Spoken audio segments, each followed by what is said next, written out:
Check, check. You got me? Hmm. Talk? Talk. All right, I got you. You want to sit down, pull a chair up or something?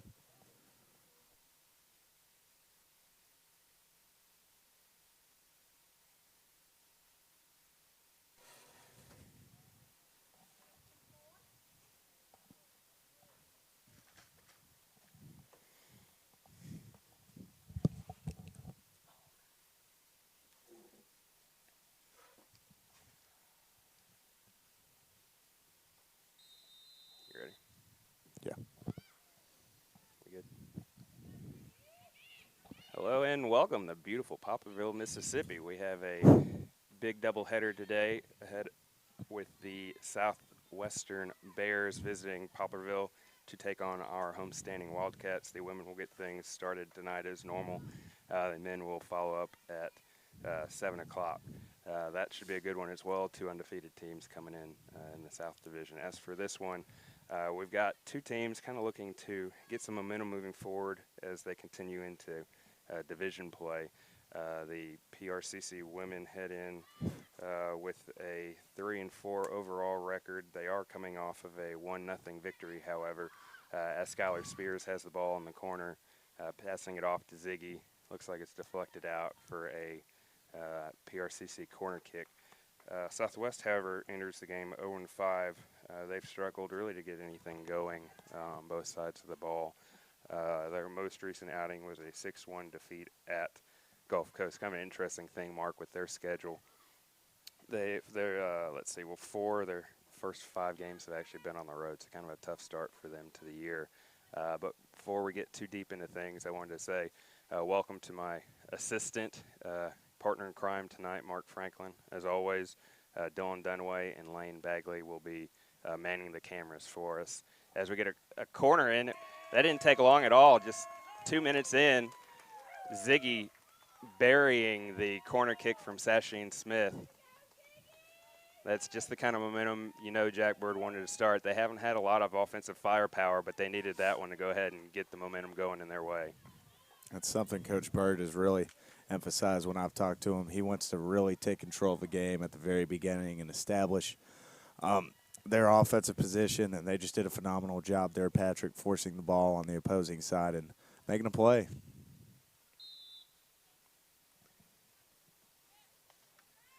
Also, it's nice. Jack's talked about trying to find some depth scoring as well. Rena Gordon leads the team with 6 goals. I believe Skylar Spears has 2. Ziggy had scored on a PK earlier in the year, so it's nice to see somebody else kind of step up and answer the call to at least go ahead, if nothing else, give them a little cushion here 2 minutes in. I mean, yeah, it's been very apparent. Oh, nice play Ziggy right there. Chipping it over the goalkeeper who came out and kind of let up. I don't know if she thought that Rena was just going to let her have the ball, but obviously that wasn't the case. And, a minute later, Rena goes ahead and puts them up 2-0. This has been kind of a wild start, huh, Patrick? I mean, 2 quick goals in the first 3 minutes of play. But yeah, if you're Coach Bird, you've got to be pleased with this. He feels like they've really improved on the offensive side of the ball. They just haven't been able to finish. They've certainly showed it with 2 goals the first 3 minutes here tonight. Yeah.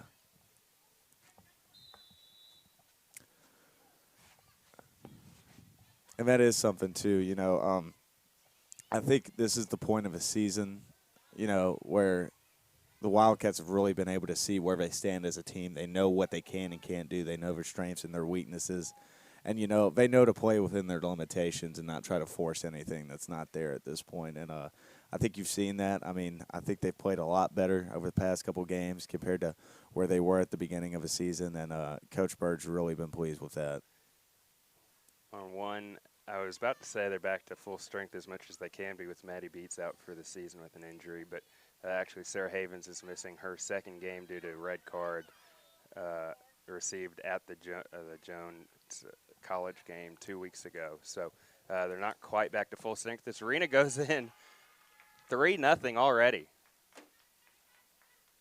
That didn't take long at all. 3 goals in just about 3 minutes. I would think Jack will be happy with that start here tonight, as they've been looking for offense most of the season. This is pretty great way to start if you're the Wildcats. But he's talked about them starting off and establishing offensive possessions and maintaining them. And I mean, I can't say they've maintained them because all their possessions have been so quick, but they've been able to score goals. Mm-mm.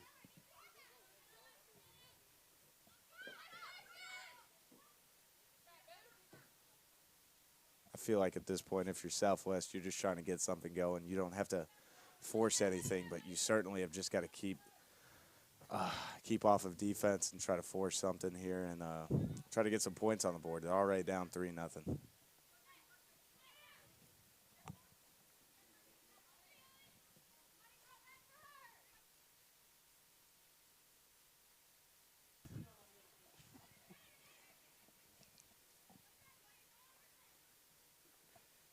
You know, it's a good thing we have our ace photographer, Christy Harris, here. She's been a new addition to the PRCC staff, and luckily she was planted right behind the Southwest goal, so hopefully she got some good shots that we'll be posting in a photo gallery later at PRCC Athletics. As we've said, nice start here for PRCC. I mean, I haven't even had a chance to read off the starters yet, and they've already been filling up the stat sheet. You know, 1 goal, 3 minutes in, they're 1 goal away from their season high in scoring on the year already. So, as we've mentioned, I think hard to imagine. That's goal number 4 right there. That is that's a way to be impactful. You know, they're 5 minutes in and they've scored 4 goals. That's a pretty good ratio right there.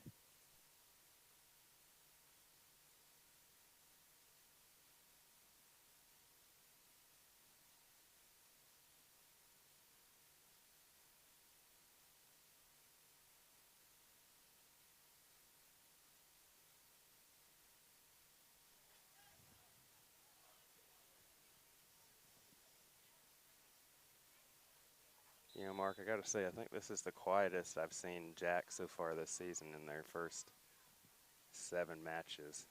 You know, to be honest, I don't know what else you can really say here to start this one. They're 5 minutes in, they have a 4-0 lead. I don't even think you could draw this up or have predicted the way they came out and started here tonight.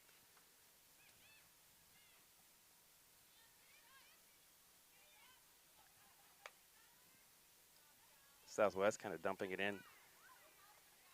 Abby Thexton easy. Scoops it up.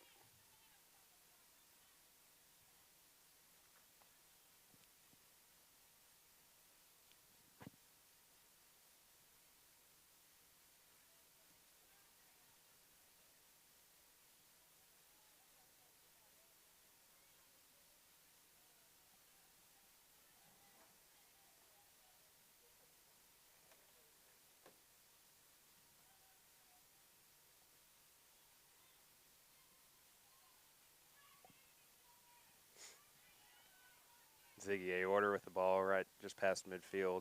Has all sorts of time. Lays it off gently over to Skylar Spears on the left side. Dances around the right back. Crosses it. Defender, oh, got an own goal there. Just insult to injury on a cross from Skylar Spears. Makes it 5-0 now. This with, is with 39 minutes left in the first half. It's a pretty impressive start here for the Lady Wildcats, and I think impressive is putting it ridiculously mild. Anytime you can get a 5-0 lead 6 minutes into the game, I don't know if you can complain about much after that. But Southwest really just hasn't been able to maintain an offensive possession and just keep the Wildcats on defense, and I think that's showing. And Rena Gordon, she's been phenomenal already. She's been great at passing the ball and making some plays happen. But Southwest, you're just going to have to try to stay as offensive as possible here and try to get off your heels.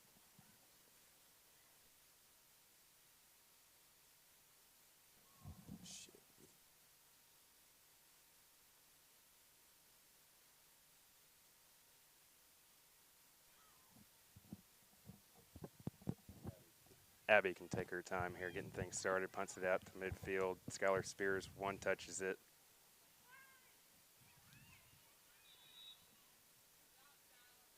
Lena on the prowl there, trying to force another turnover. You know, it's interesting too. 7 minutes in, already have a 5-0 lead, and they're still kind of wanting to press tempo. And if nothing else, you know, as we talked about, kind of in the build-up right after kickoff, you know they want to get some good momentum here in this game as they move forward into the rest of their season. They've had a difficult start, but I mean, I don't even know how to classify this outside of overwhelming success so far. The players in the dugout are already kind of getting stretched out here, as I imagine we will be seeing some heavy substitutions. Southwest keeper makes a save there in a crowd. Have a good play there on a high arcing ball into the box. Gotta give her credit there. Number of people right in front of her, but she was able to scoop it out of a crowd.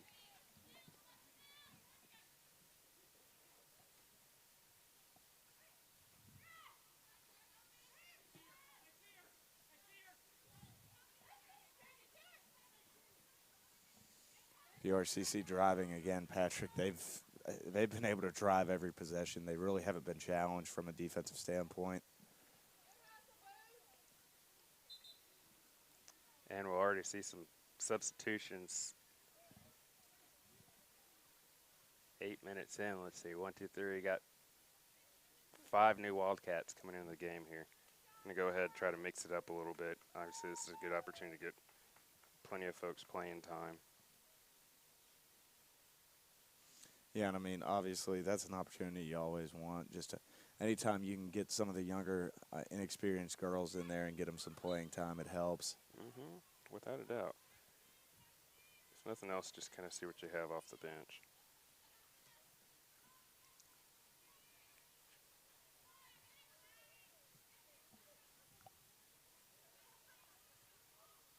Patrick, right there, that was probably the most effective defense I've seen from Southwest so far in the game. They were just able to try to keep Pearl River from driving down towards their goal, and that's just what they failed to do. They haven't been able to get good one-on-one matchups and haven't been able to stop Rena Gordon or anyone with the ball. Seal and Eldon with the pass back to the keeper. Abby Thexton takes her time. One touch. Southwest almost picked it off as Abby was a little too nonchalant with it. I know they've got a 5-0 lead, but you don't want that ended up in the back of your net. Right. Kind of ruin your good mojo you got going here right now.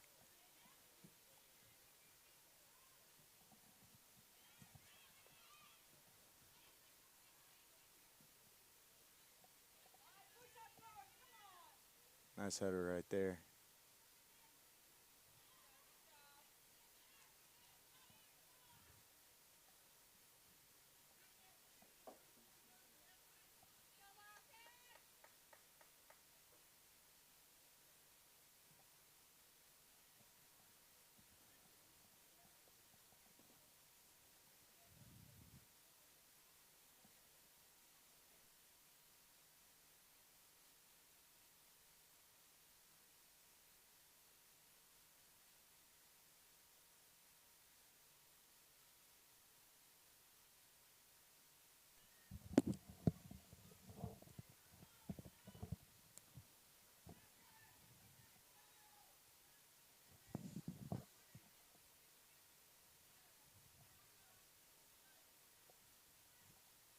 Southwest driving here, hoping to get something going.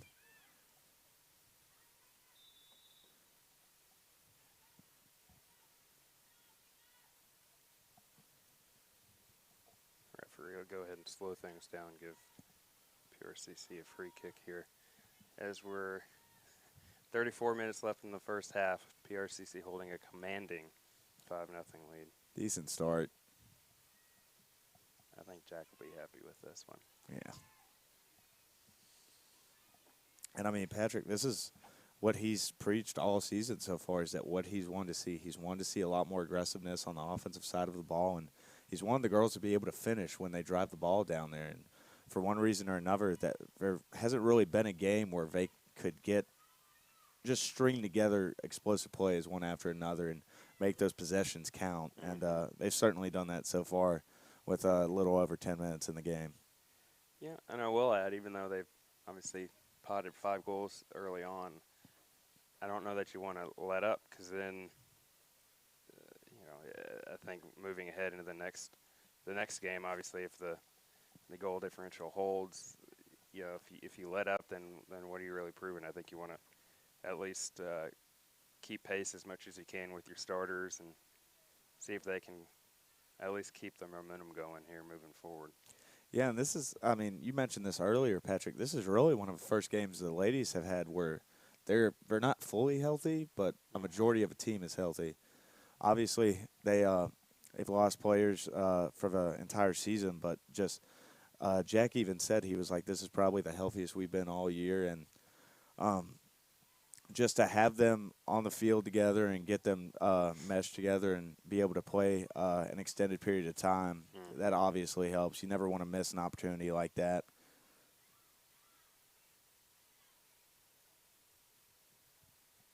Get a big clearance just over Rena's head. Chevy Lowry with it, one touch, sends it up the field. Looking for Rena, picked off by Southwest, going back the other direction.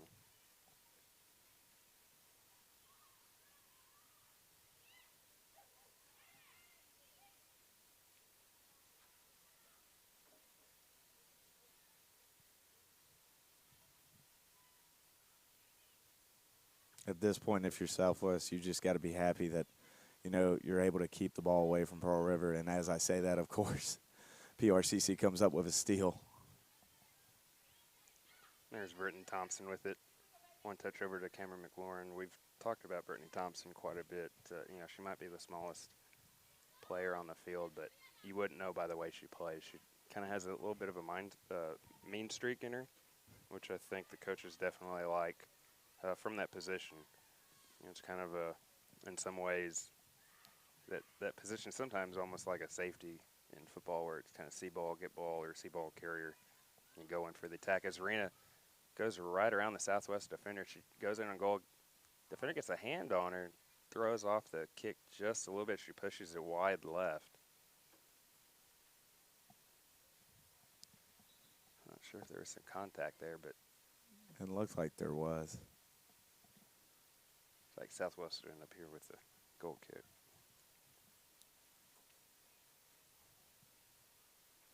But that's just another instance of how effective Rena Gordon's been this year. Whenever she gets the ball, she's just been able to drive.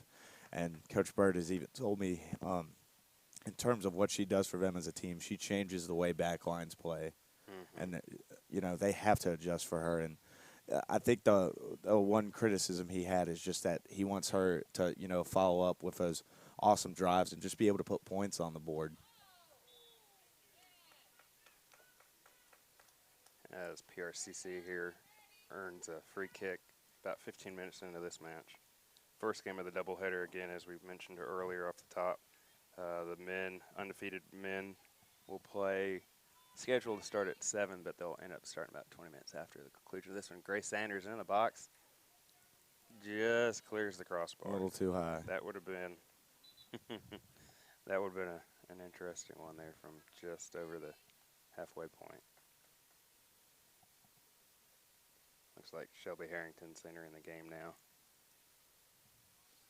A reminder here, folks, that you can follow everything going on with Wildcat Sports. We're on Twitter, Instagram, and Facebook at PRCC Athletics. If you don't mind, give us a follow. We're going to be keeping you up to date with everything going on with the Wildcats. It's certainly a busy time of year with football and soccer season in the middle of their seasons. Of course, basketball is right around the corner.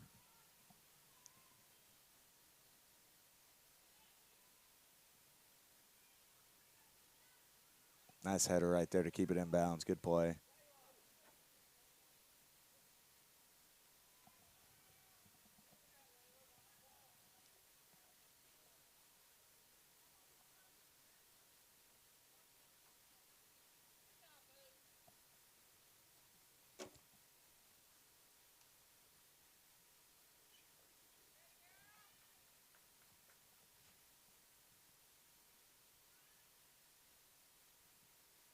Southwest Keeper will go ahead and get things started.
So far, 27 minutes left in the first half. Abby Thexton really hadn't been tested too much, except for the one time she was a little nonchalant with that pass and almost got it picked, almost had it poached right off of her toe. But outside of that, pretty quiet night so far for her, and really for the back line. Southwest really hasn't had a chance to mount any attack. They definitely haven't held possession much at all here in the early going of this one. Yeah, Patrick, I mean, so far, the longest possession they have, it was a majority of just passing at midfield, trying to set up a play, and PRCC did really well defending that, and the back line really just hasn't been challenged yet, and, obviously, it's certainly a good thing from a coach's perspective, but you also want your team to get tested at some points in every game and see how they react. Right. You at least, obviously, it'd be nice if you won every game 15-0, but the reality is, I think it's nice, especially in a game like this, to maybe get punched in the mouth once or twice just to see kind of how you respond, how your kids respond to a little adversity, even when you're clearly running away with the result. Looks like Malaysia Wyndham will take the throw in here for PRCC.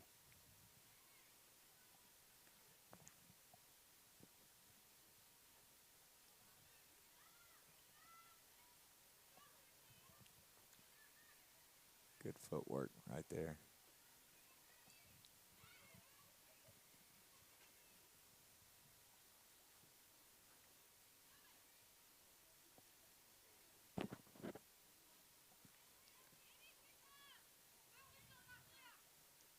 That pass just out of the reach of Leanna Pittman there.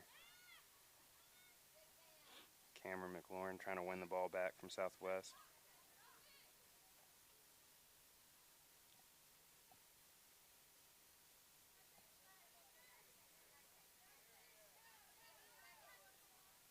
McLaurin has all day, tries to chip it out here to Skylar Spears. She's kind of a strong touch there, spins around.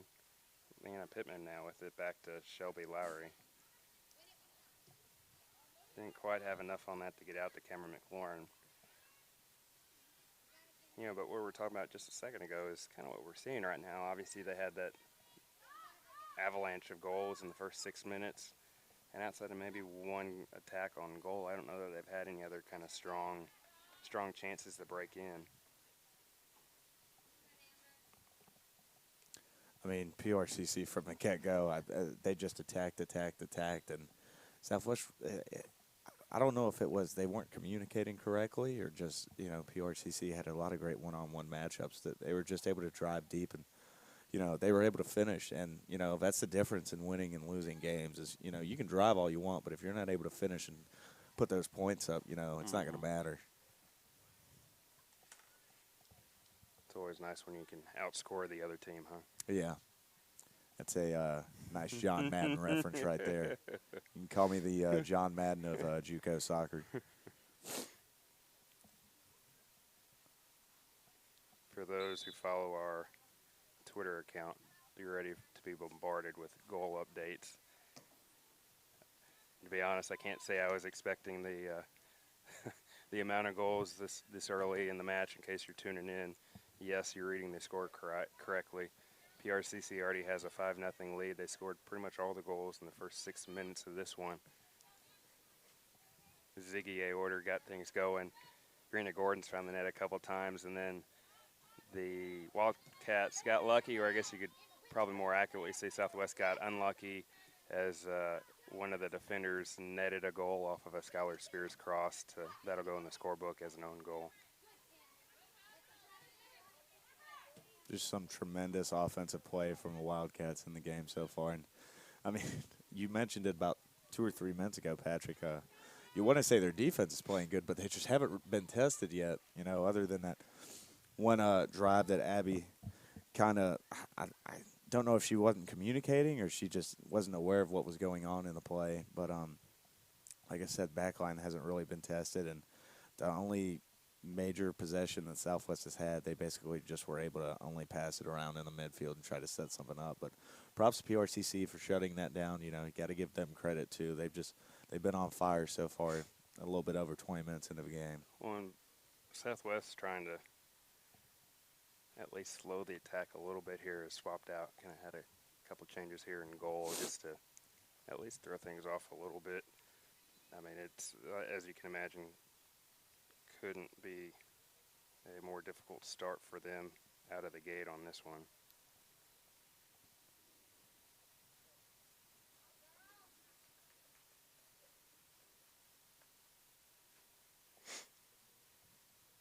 Looks like we're gonna have a stoppage. Going to go have a water break. It is with pretty temperature hot out with here. the temperature where it is. Yeah. I mean, that's pretty smart. They obviously also have these kind of stoppages at the professional ranks. I think it only makes sense. You don't want anybody pushing it too far. Right.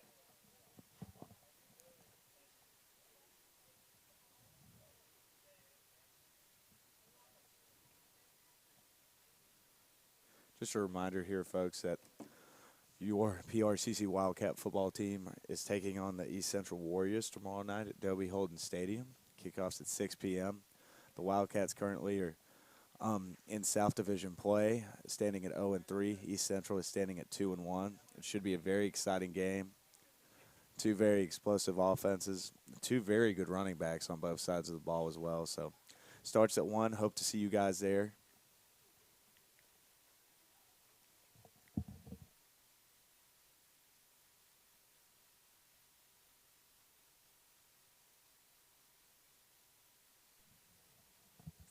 And Mark, if somebody, let's say, and I would suggest anybody within driving distance should come out and support the Wildcats, but let's say somebody can't make it. Let's say they have to go to a dinner. Maybe they have a pre-planned date that night. I don't know. Maybe they got to stay home, watch their cat. I don't know. How would somebody check out the Wildcats tomorrow night? What would you suggest? Well, we do have a live stream channel led by yours truly. And we're available on prccathletics.com. We've got a live stream page for that. If you want to, you can just go to YouTube and look up PRCC, and we'll be under the athletics page, and we'll have our live stream set up. We've got it set up tonight, obviously, and we'll have it set up tomorrow. Kelly Sander and Captain D, David Sutton, they'll be the commentary for our football team. They are a witty duo, if that's one way to put it, but they've got some great insight and commentary. They've been doing this for a very long time, and they've been just a joy to work with. But yeah, we live stream all of our football games home and away. So if you can't make it, don't worry about it. You can always just look at it on your phone or on your desktop. We've always got you covered. And then in addition to that, we broadcast every home soccer game. We will also do basketball, softball, and baseball when the time comes. And then next year, as we add volleyball, I'm sure we will be streaming the home volleyball matches as well. As Cameron Lauren digs out a pass, now she's sprinting down the field. You know, she might be one of the faster players on the team as she sends the ball up to Skylar Spears, kind of stutter steps around the defender, tries to get a hand on her, throws it off, throws Skylar off just a little bit. Strong touch there as the ball slowly dribbles out of bounds. It'll be a goal kick there for Southwest. In addition, if anybody's driving around tomorrow night and they can't listen to the stream, WRJW will also be broadcasting the game on 1320. So we encourage everybody to tune in, listen in, follow us on Twitter, Facebook, Instagram, you name it. PRCC Athletics is the name on Twitter and Facebook. PRCC_athletics is the name on Instagram. That's how you can follow all of our content throughout the school year, in addition to PRCCathletics.com. As Skylar Spears digs the ball out, because it takes a long shot. Kind of hoping they'll just add to it there with 21 minutes left in this one.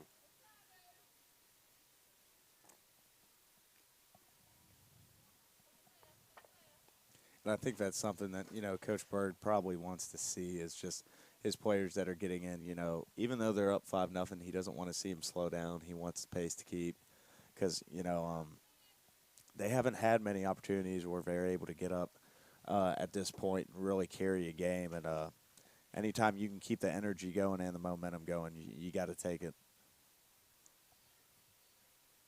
You know, in the same breath, you know, I like what the football coach Jimmy Johnson said probably numerous times about if you don't like us scoring, you know, stop us. So, you know, I think you can obviously keep the pressure down, keep the pedal down. You don't have to try to run up the score necessarily, but you don't want to take take the foot off the pedal. You don't want to lessen your attack at all. You know, if the other team can't keep up with you, that's unfortunate. But, you know, I think they definitely want to see what they can do consistently here moving forward. And part of that is we've talked about is subbing in new girls, trying to get some new linkage between different players, whether it's the attack, the midfield, the back line, etc. You know, maybe form some new partnerships in this game in live action against live opponents, as Ziggy looks like she's all the way on the back line right now. So Jack's really kind of shuffling folks around, giving some new girls opportunities as Skylar Spears can run in on this ball. It goes right around the goalkeeper, charging out, but nice play by Southwest's defender That's just good defense shoulder right her there. off the ball. I mean, that was a great pass from Shelby Lowry right on the Southwest side of midfield. That's some great defense, and, you know, Patrick, that's what they need because, I mean, as we've said, they've been on their heels all game, and they've that was a good play there by Skylar Spears as well. She deked around the goalkeeper who was charging out, and a nice job by the defender tracking back and then going ahead and using her shoulder, using her body to kind of shoulder Skylar off the ball there. So that was a good play by Southwest. Dare I say maybe the best play for them so far this evening. And that's something, if you're Southwest coaching staff, you've got to be pleased with because they've just been able to step up a little bit from a defensive standpoint.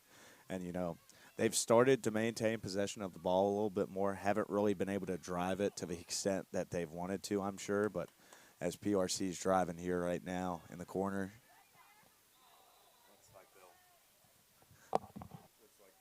Looks like they'll call Shelby offsides there, but that was a nice play by the Wildcats to try to build the attack there. I'm having to hide my iPad here. It's overheating from all the goal scoring updates. And all the beautiful references we're throwing out. Patrick, did you know that, speaking of Jimmy Johnson, did you know that he was a high school football coach here in Pearl River County? I did. In my previous professional life, I wrote about it. It's pretty neat if you get a chance to try to find some of Picayune's old yearbooks, maybe at the local library. There are some pretty neat team photos. Cameron, wow, McLaurin taken out as she's going in alone on the goal. The defender just cleared her out. Yeah. A little surprised. Maybe there wasn't a call there, but with the goal differential being what it is, I guess I kind of understand it too. But if a penalty is a penalty, I probably should still call it. Just my opinion. Nice through ball there again from Shelby Lowry and Skylar Spears. Big stop. Good save right there. And I'll say this too, Patrick. You know, while they're not scoring goals like they were obviously in the beginning of the game, you've got to like the grittiness, the fact that they are not letting them up and they're taking their shots and they're driving offensively because, you know, Southwest has been on their heels the whole game. You think at some point the more shots you take, the more you force pressure, the more tired Southwest gets. Well, let's not forget this is also an opportunity for maybe some players off the bench to maybe build some momentum, build some confidence, maybe kind of find some confidence, obviously. As the Wildcats have tried to maneuver through the early part of their season, they've latched on to some girls. They've tried to rotate through some others to try to find the right fit. Obviously, Jack called the right shots here early in this one. But as we've said, this is a good opportunity here to get some folks and maybe some added confidence. Patrick, I'm kind of far away, so I can't tell, but do we have a coach's row forming to the right of Pearl River's dugout? We do. There they are. As we've talked about before, it's always kind of nice to see the support from the different programs. You know, if they're not practicing or they don't have a game, they're usually out sideline, court side, or whatever, you know, next to the dugout or wherever, supporting their colleagues. So it's always nice to see that kind of camaraderie on campus. Ziggy coming in and clearing that one out. You know, it's interesting, too, with PRCC's hot start, as we've mentioned a couple times now. Sarah Havens not playing because of a red card at Jones College 2 games ago. You know, it's interesting because she's kind of been a driver of the attack often, playing on the wing. She's been kind of one of the grittier girls on the team. You know, one of the more physical ones, I would definitely say. You know, she kind of has that never quit mentality, I think. And so for them to really get the attack going early in this one without her, I think bodes well for when they get her back. As Arena Gordon, I mean, she's missed everything on the attack. Gets, with the outside of her right foot, dribbling. Oh, goalkeeper got it just in time before it crossed the goal line. As she actually collided with her defender there. Kind of a unfortunate end to that play there, as that was a nice play by the keeper and by Arena to be able to break in on goal. Showing nice touch there with the outside of her right foot. Looks like the goalkeeper must have got just enough of it, so PRCC actually will earn a corner kick, which is how they scored their first goal to get things started here tonight, just on the opposite side. And just right there, once again, you see the phenomenal speed of Rena Gordon and just what she's able to do to back lines and out. You know, it basically, from an offensive perspective, she's the go-getter. She's the one that you want the ball in her possession because she's going to make things happen. And you noted a great point, too, Patrick. Rena just misses on that corner from Rain Frazier. They're playing without Sarah Havens, who's one of their better offensive players, and she's certainly one of their more gritty players. So the fact that they were able to really jump on Southwest early with a 5-0 lead without her says a lot. Well, and I don't think it's any secret it took the team a couple games, at least on the attack, to try to build some chemistry up top, some new pieces, some new players coming in right before the year. So it took a little time to gel, and obviously they've shown well here tonight so far in the early going of this one. We got off to such a fast start, I never actually got a chance to read off the starters for tonight's game. I'll try to do that here once we get a quick stoppage. As Rena takes an off-balance shot, left-footed keeper was able to scoop that one up as it kind of rolled in on goal.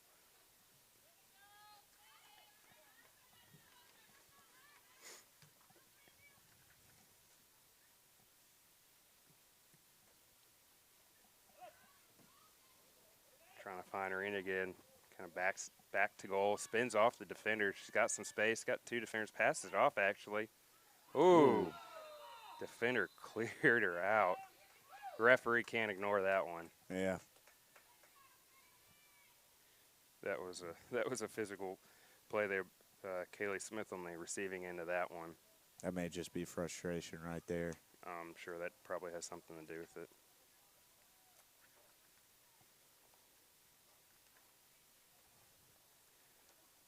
Looks like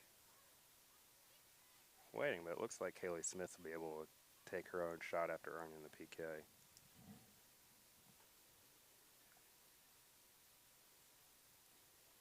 And sure enough, with 13 minutes left, she's getting limber there. Looks like she's going to go in for the kick. Oftentimes, the player who's fouled, they'll actually sub in maybe one of their better attackers. You know, I don't know the theory or mentality behind that. Maybe get somebody who's not quite as amped up after a physical foul inside the box. But here we go. Good save by the keeper, actually. 13 minutes left. PRCC still holding on to a 5-0 lead, which they built in the first 6 minutes of this one. Good interception right there. That's just, I mean, that's been the story so far, Patrick. Anytime Southwest tries to mount anything, they either aren't able to finish and drive it, or PRCC comes up with a great defensive play and steals the ball away. It's not particularly relevant right now, as they've pretty much subbed everyone in off the bench and back off and back on again here in this one, trying to keep people fresh with the heat, plus obviously the lead. But Skylar Spears, Rena Gordon, and Shelby Harrington started up top. Caitlin Snyder started in the attacking midfielder position. Ziggy Aorter and Sasheen Smith in the defensive midfield.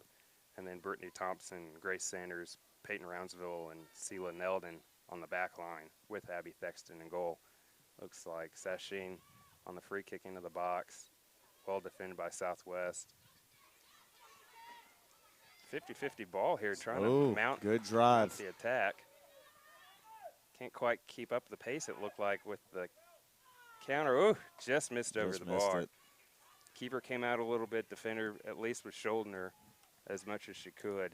You got to like that if you're a Southwest fan. Just that's the one thing they just haven't been able to do today so far, is take their offensive possession, drive it, force the back line to move, and be able to take their shot, but just couldn't finish right there.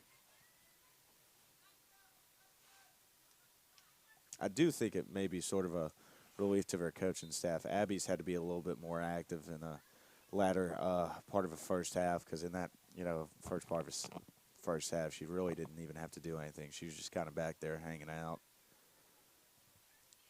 And as a goalkeeper, I'm sure that's kind of difficult sometimes, too, to try to stay in the game when you just don't see any action. And then all of a sudden they're coming down on you 1-on-0 with a breakaway, and you're supposed to make the shot or make the stay when you haven't seen anything. As Rena Gordon loses her footing trying to dance around the defender, I think if she keeps her feet, I think she's in alone on goal on that one. She's had her moments where she's just flashed at speed, and they really haven't had an answer for her, Patrick. They just haven't been able to take that one-on-one battle with her and get out on top. They have been able to make a couple good defensive plays towards the end before she could take her shot, but, I mean, she's been able to drive all game long. Well, let's not kid ourselves. They're not the only one that have had difficult time stopping Rena Gordon. Oh, that's a statewide issue for sure.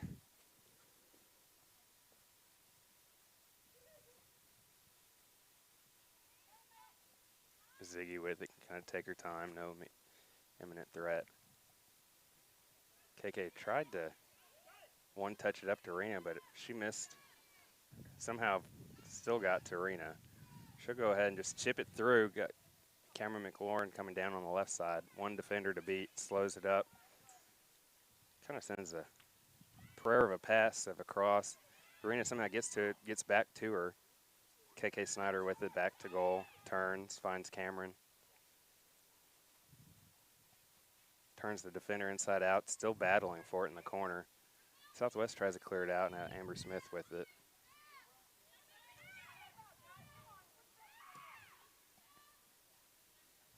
She tries to flip field. Malaysia Wyndham with it, battling. Earns possession, now KK Snyder with it again. Rena Gordon. She's another one, just like Brittany Thompson. Not the tallest girl on the field, but she's got a lot of fight in her. Yeah, for sure. And, that's one thing Jack has really emphasized is that he just wants to see some grittiness because at the beginning of the year, he just didn't think the girls were playing up to the standard and the tempo that he set since he's been here as the head coach of the women's team. And they've really improved over the past couple games, Patrick. I think their play's gotten better. I think just the way they work together as a team has certainly improved, and, that's showing right now.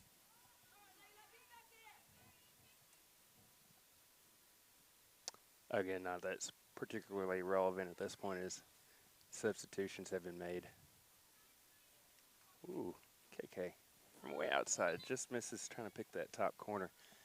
Leslie Walker starting a goal for Southwest. Allison Sherman, Offset Gibbs, Layla Wilson, Katie Watt, Cheyenne Higgs, Maria Laredo, Amy Dilworth, Chrissy Godfrey, Kate Mills, and Skylar Walker rounded out the starters for Southwest here in this one.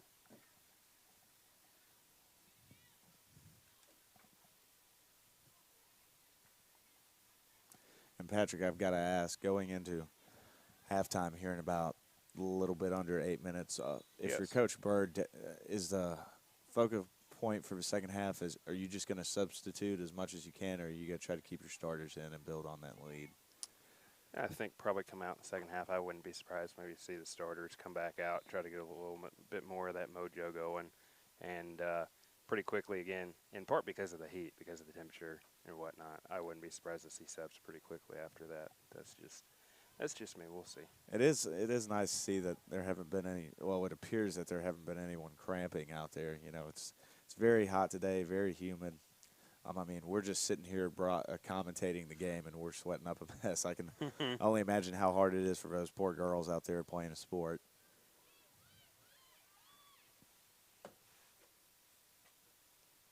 Have 7 minutes left in this one. PRCC with a commanding 5-0 lead already.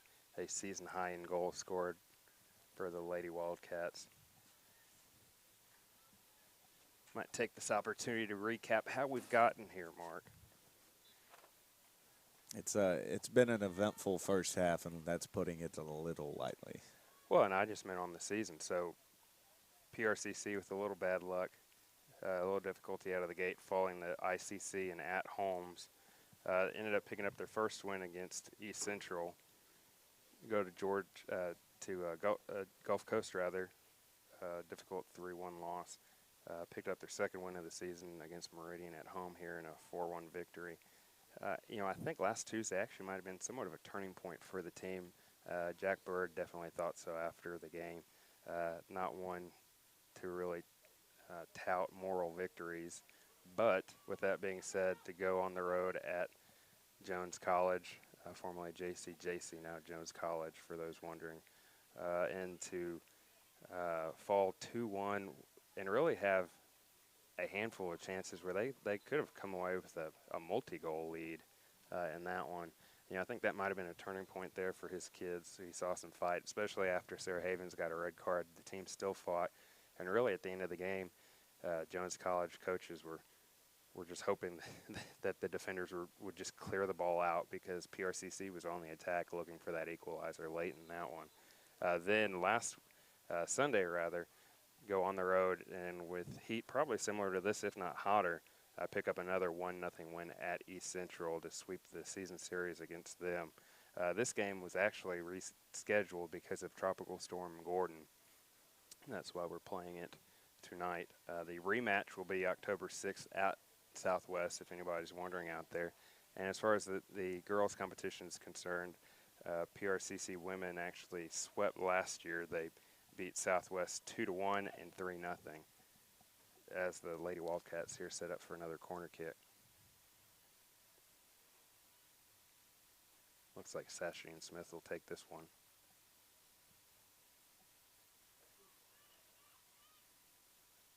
On KK Snyder's foot, couldn't quite get enough on it to put a difficult shot on goal, and the keeper scoops it up. As you pointed out earlier, Patrick, Coach Bird seems to think that, they've kind of reached the point where they're at to his standard and they're starting to play more like a team. And someone with Coach Bird's experience in this league, he knows his teams and he knows them pretty fast off the bat. And I think it's a good sign, when you come out here and you've played better the past couple of games, and then you have a game like this where you're down a starter and you're just immediately able to dominate the first half of a game and really take it to them from an offensive standpoint. And they've played good defensively tonight, or today, I should say. Whenever they've been challenged, Abby's done a very good job at goalie, and the back line's played particularly well the one or two times they've been challenged. If you're watching at home, watching on your phone, tablet, cell phone, whatever the case might be, you might also be wondering, well, how has Southwest been this year? Well, as I said early in the broadcast, they've had a difficult start this season. They're 0-5. They've actually, heading into tonight, 4 of the first 5 matches have actually been on the road, which is just kind of a weird way the schedule worked out this year. It'll be pretty backloaded with home matches the rest of the way. But as far as their record, their head-to-head results heading into this one, they fell at ICC 6-0 to open the year. They lost at Northwest 6-1, so 2 long road trips that opened up the season. 9-0 at homes, 2-0 against Meridian in their lone home game, and then their most recent defeat was 6-1 at the hands of Gulf Coast. So, as we've talked about, heading into this one, Southwest was trying to put forth at least a pretty good effort here to at least have a respectable showing on the scoreboard.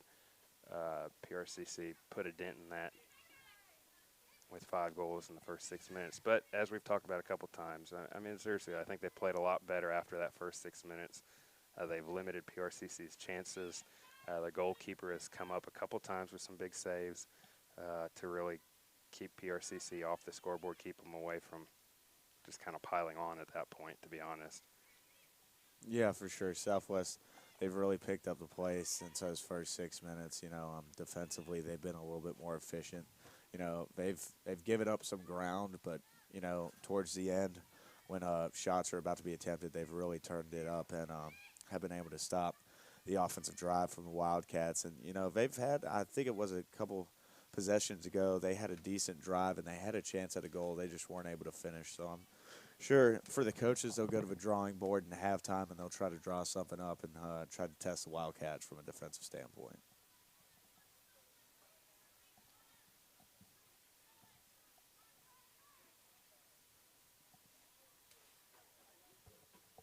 It's getting a little bit more packed here in the home stands, huh, Patrick? It wasn't that crowded at the beginning of the game, but crowd's starting to fill in here. Props to them for showing up on a very hot and humid Wednesday night. You go Ziggy dancing around an attacker, finding Amber Smith on the left side. Now she's got all sorts of daylight ahead of her.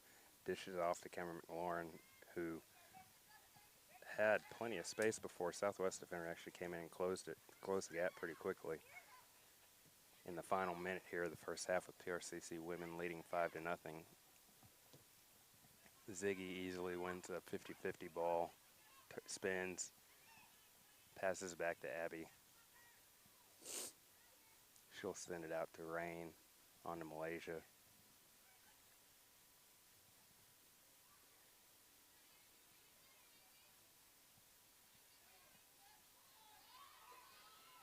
Skylar Spears not letting up. 26 seconds left in this one. First initial save by the goalkeeper. Thought she might get a second chance there. That was a good play. Getting a little physical out there, Patrick. I'm not sure if it's necessarily dirty. It's just, Southwest, obviously. I'm sure there's some frustrations there. Clock stopped with 11 seconds here in the first half. Referee just having a chat with the Lady Wildcat.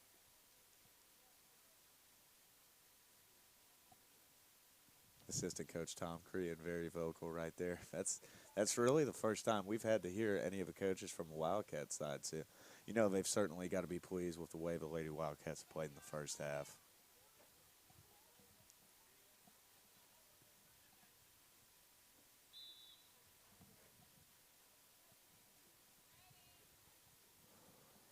Five seconds left in this one. Southwest just kind of taking their time, getting the play restarted. And with that horn, we will go into the half. PRCC Lady Wildcats leading this one 5-0. We'll be back after a short intermission break.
we're back from Poplarville. Anybody tuning in the first half knows PRCC already with a commanding 5-0 lead here. Looking to build on it early with a nice through ball in. Shelby Harrington trying to track it down. The Lady Wildcats got a jump on things. If you were late to the broadcast, you pretty much missed all the scoring as they scored all their goals, all 5 in the first 6 minutes. Ziggy Aorta got things going early, one touching a corner. Rena Gordon put in 2 more goals. Skylar Spears scored the 4th at the 5-minute mark. And then she actually contributed to the 5th goal on a cross that actually was tapped in by a Southwest defender for an own goal. So pretty much all PRCC in the first 45 of this one.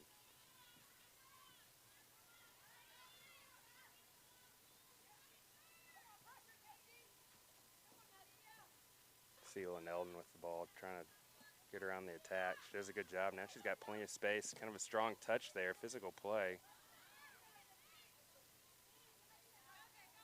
Both girls roughed up on it a little bit, but Shelby Harrington comes up with the ball. Light cross in front of the goal. Southwest keeper comes out, makes it pretty easy. Scoop there for the save.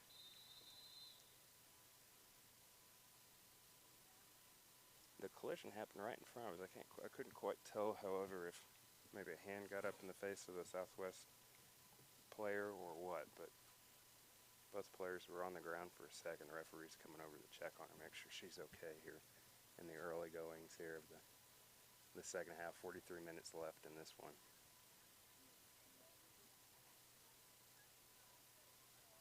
The referee will go ahead and wave on a substitution for Southwest.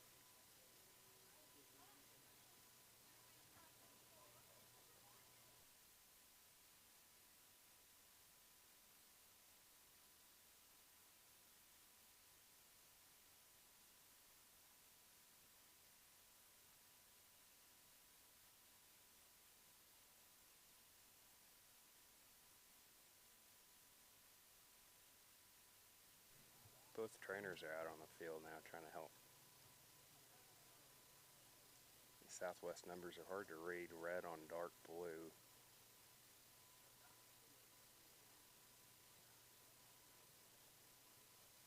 Celia Eldon actually is the one who collided with her, and she's okay. She's standing right in front of the broadcast booth right now.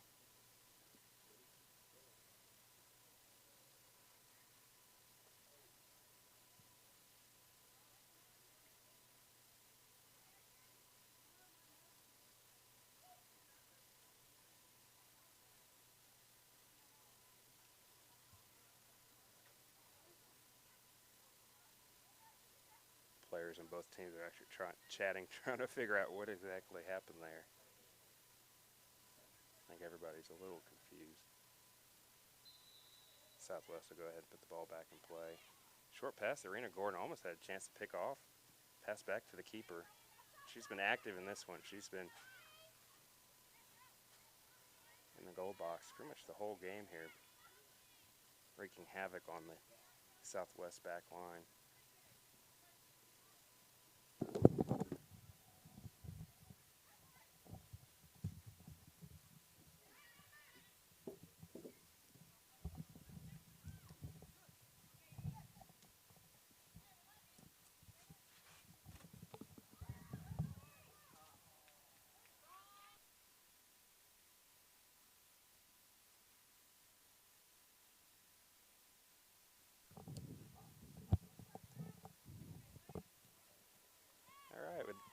We'd like to take this opportunity to welcome Emily Davis, our first guest during the women's broadcast here this season. Emily's a former PRCC Wildcat, actually coached, as the kids say nowadays, the GOAT is the kind of the lingo the kids like to use. I understand you were the GOAT during your playing days here. Kind of get folks caught up on what you're doing now and maybe give them a little background on your story. Now I'm actually a pipe fitter at Ingalls Shipbuilding. I have a 1-year-old. So you're busier than ever. Yes, for sure. My fiance actually just had a baby as well. He is 2 months old. Great. So we are having a lot of fun. Oh, it's a busy household. Yes. With an 18-month-old in our house, I can only imagine. It's a nice crosser. Shelby couldn't quite get on the tail end of that one to pot it. Give folks a little background, though, on how you got to PRCC and maybe a little background on your career as well. I started out of high school. I went to the University of Memphis. Mm-hmm. I loved the soccer. I hated everything else. I'm a small town girl, so that just didn't work out. When I tried to transfer, he would not let me go to another 4-year. I had to go to 2-year. So I picked Pearl River over Perk and Meridian. And ended up playing here a good solid year. Stayed about 2 because of academics, but it was fun. I absolutely loved it. Nice one touch from KK. Rena Gordon, I think she was trying to place it there instead of just kicking the ball. Goalkeeper, Southwest keeper makes a nice save there. So you end up transferring here. Like you said, you spent about 2 years here getting things in order in the classroom as well as on the field. Talk about your career a little bit, though, because Jack Bird likes to brag on you a little bit. Of course. I mean, we were a really good team. We were, I think, the best team. We got a little unlucky in the final that year and fell to Perk, but we were undefeated until that game. And we did really, really well considering everybody was injured half the season and all. But I'm curious, what do you think kind of made you such an effective player? In talking with Jack and Drew, for that matter, Gallant, they both said you could maybe out-jump anybody. They said your jumping ability was a good part of your arsenal, and one of the photos that we have in an old media guide is actually you skying about a foot taller, it seemed like, than the defender going up for a ball. So what do you think kind of made you such an effective collegiate soccer player? I think, honestly, it would have to be the people around me. I really feed off of other people really well. And then just the determination to prove everybody wrong, which may have something to do with jumping because I'm short. But is that something that was that kind of a driving factor for you? What you think? Just wanting to prove people wrong, wanting to I think stick it to the doubters, that kind of thing. Yes. Everybody told me I couldn't play D1, and that's why I chose Memphis. Everyone said I wouldn't play there, and so I went and I played there. And then I hated it because I went there to prove everyone wrong, so I ended up here. And maybe the wrong reason or the wrong fit. Yes. So you end up coming back to the coast. You have an All-American season here, and then what? Then I went to William Carey, and we did really well, finished top 5 in the nation my junior year, and then my senior year we were actually conference champions, and I think we made it to like the quarterfinals of the national tournament. Shelby Harrington with a nice dance around the defender, looks to cross it. Rena Gordon gets her head on it, but couldn't quite put it on net. And tell everybody, I think folks sometimes don't understand, maybe this is a soccer-savvy crowd, so maybe they get it, but sometimes I don't think folks realize how good the soccer is at William Carey and NAIA in general. I mean, that's a great league. It produces some top-notch soccer players, both on the men's and women's side. I don't think people realize the number of foreigners that play, which if you know anything about soccer, you know that Britain is where you need to go. Britain, Africa, Mexico even. But it's predominantly foreign. And because of that, you see a lot of different cultures and different skill sets from these different countries. So it's a really high level. And to kind of put it in a bigger perspective, we played USM and Delta State and all them. Usually beat them. Right, yeah. So it's just a smaller, private school level, but we're just as good.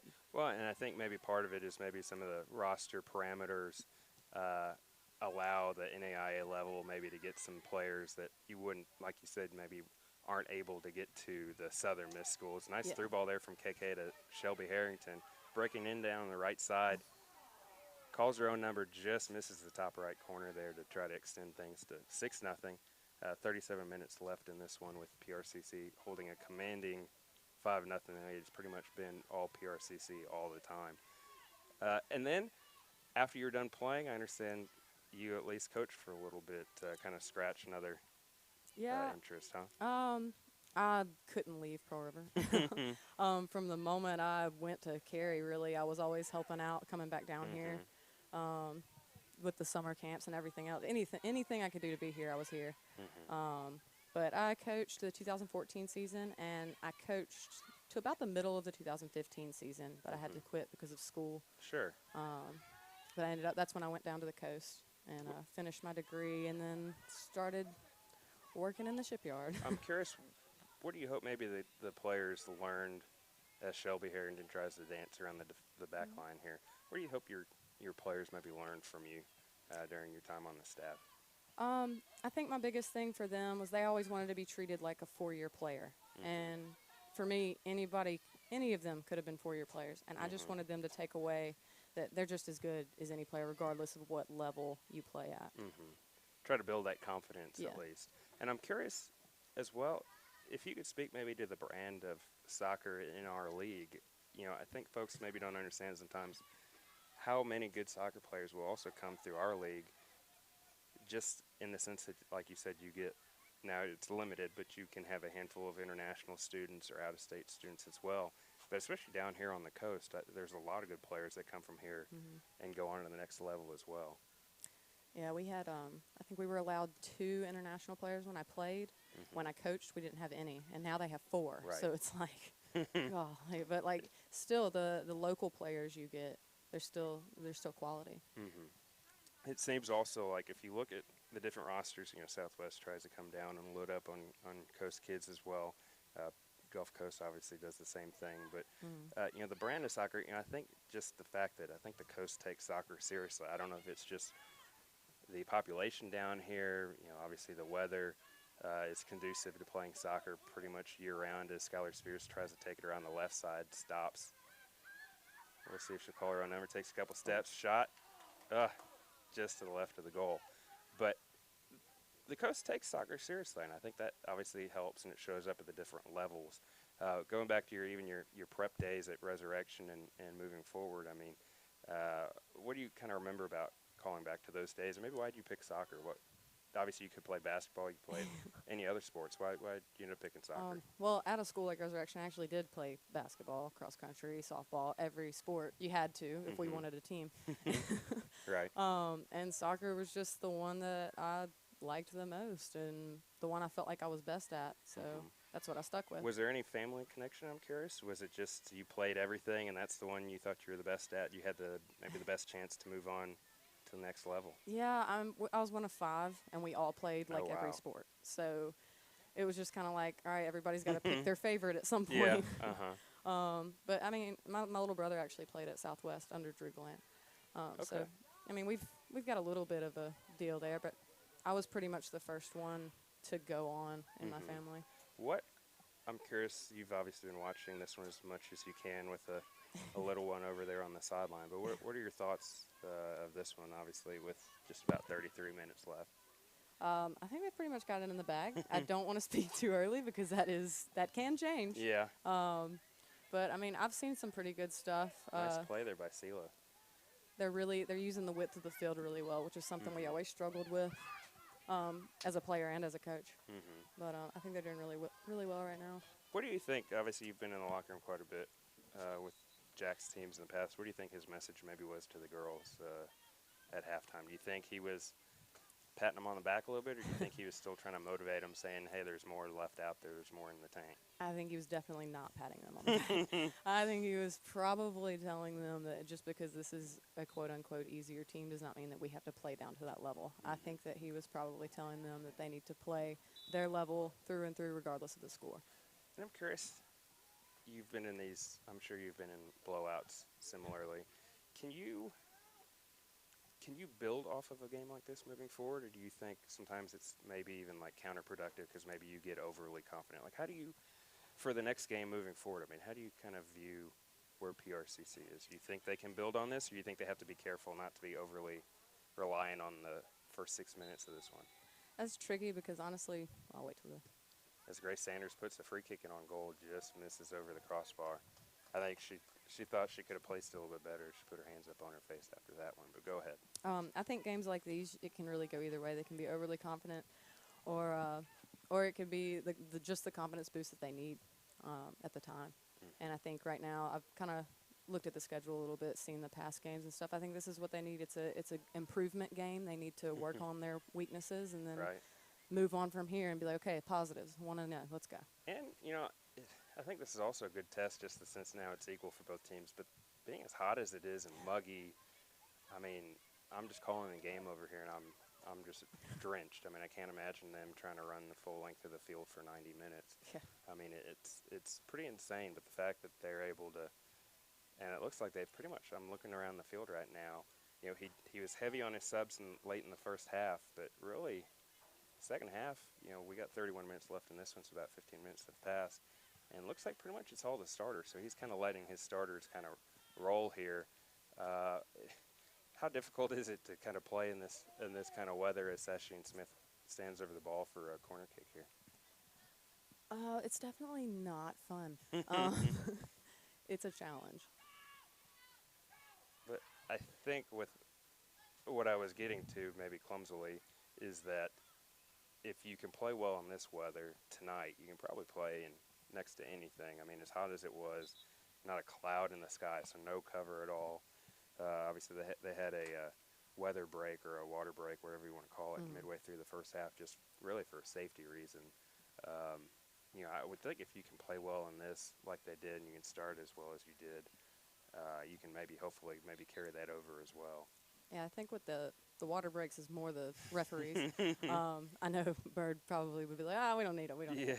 But no, games like this that are quote-unquote easier matches, whatever, they like to schedule them closer to the heat of the day because it prepares you for later games, night games like Jones and Perk and that kind of thing. And it helps you to get accustomed to it because once you can play in this, you can play in anything. Jones, you mentioned Jones last week. Now, they lost 2-1. Yes. But I don't know if you saw any clips from that game, but PRCC was on the attack for a large part of the game, actually was taking it to them early, and then late, Jones was just trying to clear it out to survive. They were just trying to do what they could to keep that 2-1 advantage. I think, and on top of that, PRCC for the maybe last 15, 20 minutes, I believe, was playing a man down. So I say that Jack isn't big, as you would probably know, on moral victories, but he made a point to say he was really proud of his kids for what they showed in that game. Obviously, Jones being a rival, being right up the highway, Perk being a rival, pretty near as well. Those kind of games, was it easy to get up for those games? Did you have to do anything extra to play those games? Oh no, those were all natural. That was a pure hatred. Is it just because I imagine you probably played with girls on the other teams, growing up in high school and travel or whatever the case might be, or what was it? It was a little combination. Proximity? Yeah, a combination of both. We've known each other forever, that kind of thing. It was one of those where we're like, we're going to go to school together, and somebody changes their mind. Now you're mad at each other. Petty stuff. But really, it was just the overall school versus school. Like, I don't know you anymore. You play for Jones. I don't know you anymore. You play for Perk. Right. It was intense. It's almost like now that they're wearing those shades of maroon and gold. Yes. As opposed to yours, it's like a switch flips, I would imagine. Yeah. As it looks like Sasheen is staying over the ball for a corner kick from the far side. Kind of a high arching ball into the box.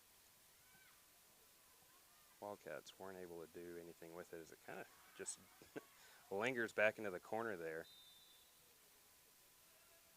Referee stopping play.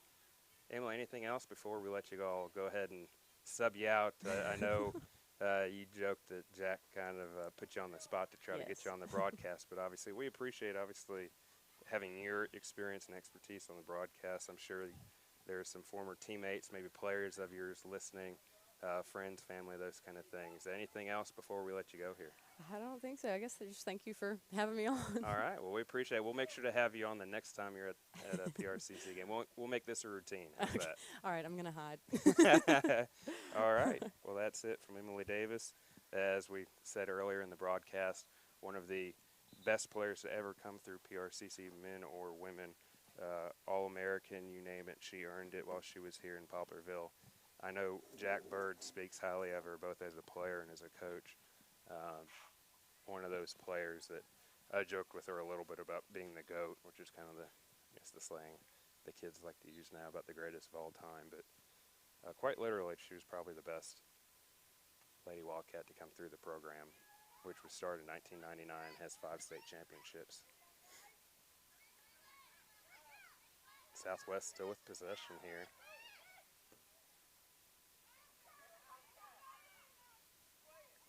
You know, it's interesting. Mark and I talked earlier in the broadcast about you still want to, even though the game started out the way it did, 6-0 or 5-0 rather in the first 6 minutes, you still don't want to let the foot off the gas.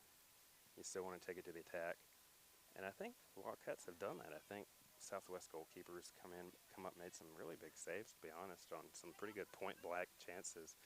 You know, I think if PRCC wants to carry momentum into the next match, I think they're going to have to at least maybe pot another goal or two here in the second half.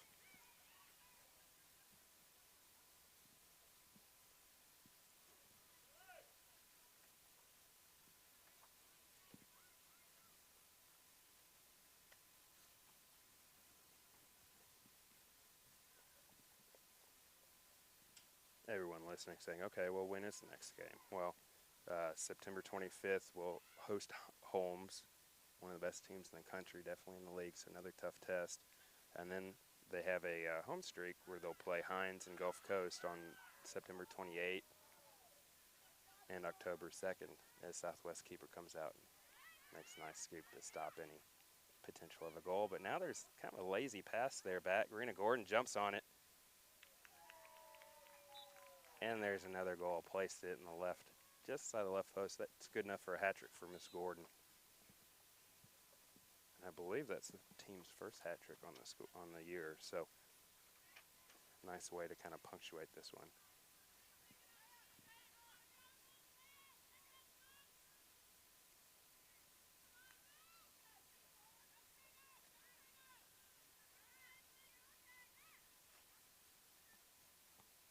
With 25 minutes left in this one.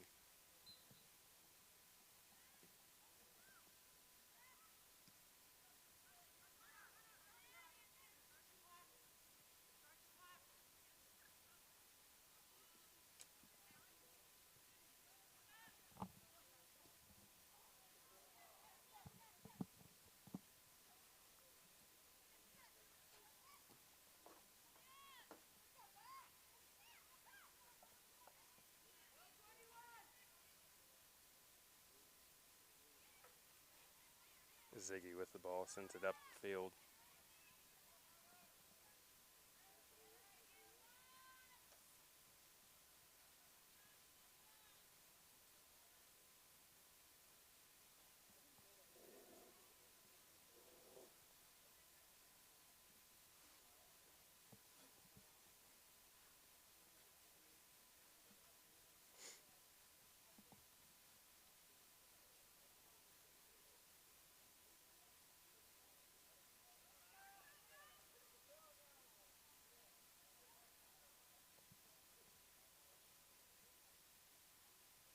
Southwest will restart things here.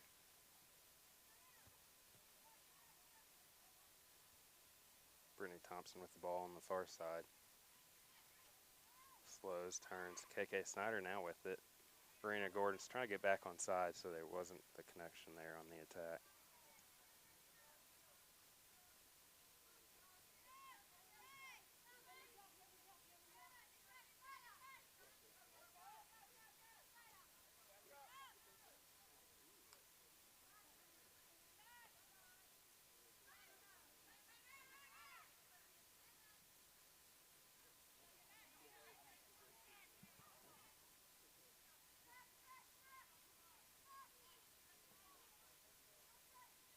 Ziggy does a nice job kind of tightrope walking the midfield line. Passes it off. Now Southwest. Ooh. Ziggy, both her and the Southwest player timed the kick the same time. Ziggy won out somehow as the Southwest player went flying. Now Brittany Thompson, she's got a burst of energy through the middle.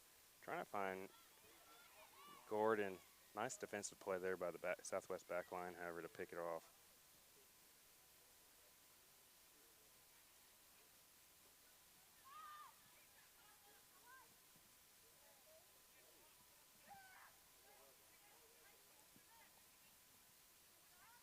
Skylar Spears right around the Southwest defender. Walking line, she puts her own shot on goal. Good save by the keeper. Follows it up, puts it right back in the goalkeeper's belly. Now they're both kind of, if they got tangled up, the goalkeeper's shaking her left hand. I don't know if she got her foot stepped on or stubbed.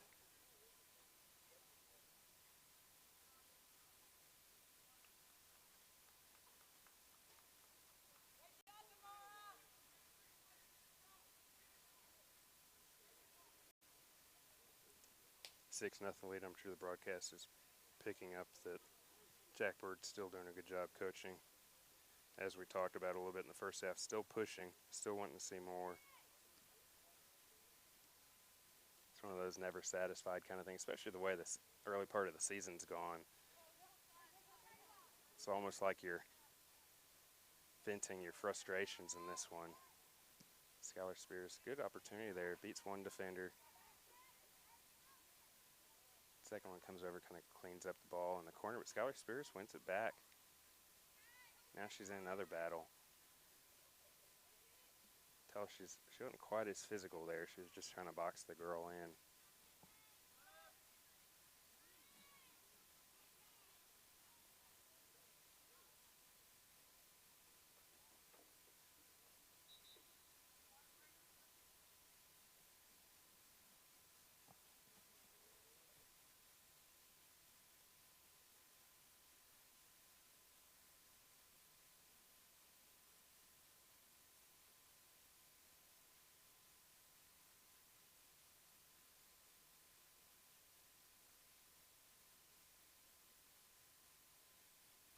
And with that water break, we're going to take a short break ourselves.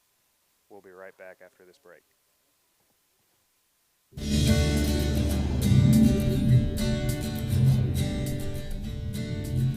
It was one-on-one education. The teachers were fantastic. Had a great training and was able to move straight from there to a senior college and there to medical school without any steps or falls.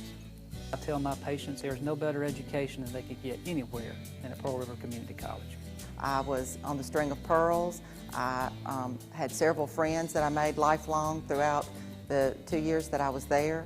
I ended up majoring in medical technology and just loved everything about Pearl River.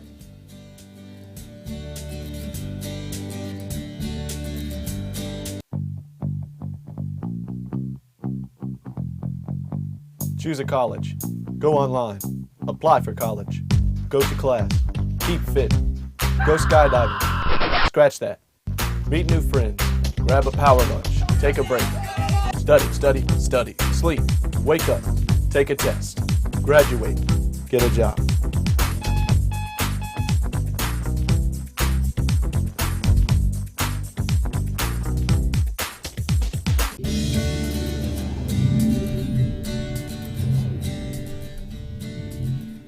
Once I got there, I realized that there was a lot more to Pearl River Community College than just small town, campus in Poplarville, and football. The academic courses were challenging. I learned a great deal during my time at Pearl River. I also met my wife. Gave me an opportunity to succeed. The small classroom environment really set the tone that I needed for the one-on-one individual attention to be successful. And quite honestly, it really paved the foundation for me to continue all the way through graduate school.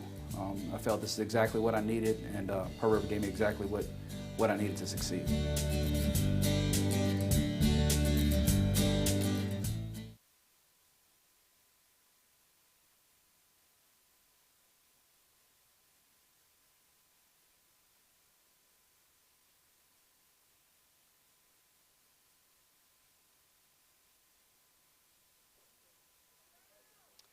And we're back. PRCC sets up for a throw-in. Seal Nelton gets a ball in. Arena Gordon, of course, breaks in and goal, crosses it all the way across. Looked like Ziggy might have got a foot on it. Tapped it over to Cameron McLaurin.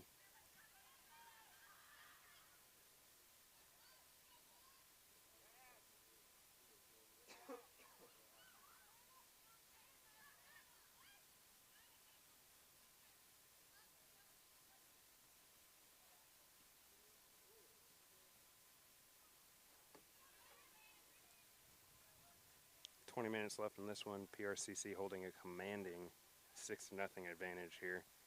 Ziggy started things off in the second minute, blasting home a corner on the back post off of a Sasheen Smith assist.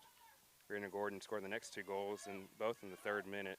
In the second, she went in one-on-one around the goalie, was able to tuck it around the goalkeeper and in.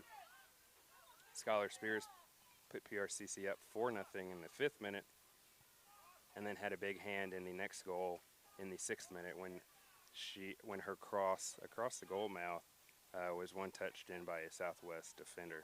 So that put PRCC up 5-0 6 minutes in.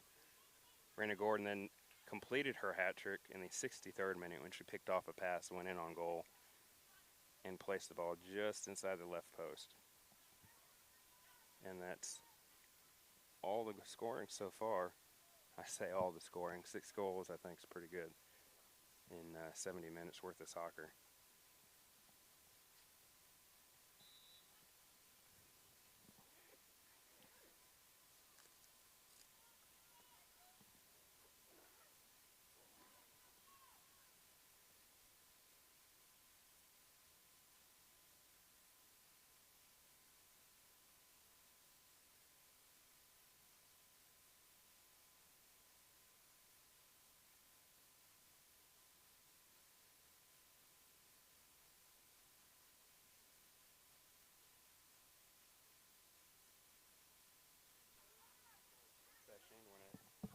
Sasheen went ahead and called her number on the free kick from long distance. Looked like she barely missed the left side of the goal, however.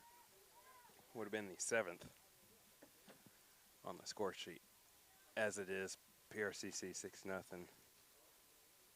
Lady Bears will start things off with a goal kick here. Not a very good kick, however. Skylar Spears hijacks it. Turns the defender inside out, doubles back around, lays it off for Leanna Pittman. Good play by the Southwest defense, however, to at least put it out of harm's way, just inside the boundary. Southwest content to just try to clear the ball out as PRCC's really applying some heavy pressure on them. Celia Ellen wins the ball, sends it over to Skylar Spears in the right corner. She stops it, turns, sends across. Good play that time by Southwest defender. Just one touch it out of harm's way.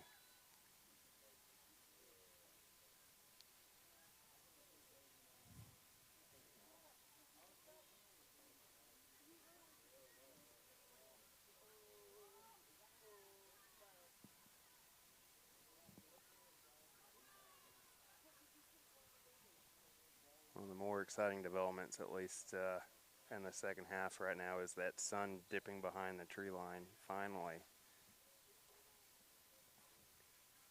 And Sasheen Smith stands over the ball for a corner kick. High arcing ball through the box. Cameron McLaurin got her head on it, but wasn't quite able to do anything with it.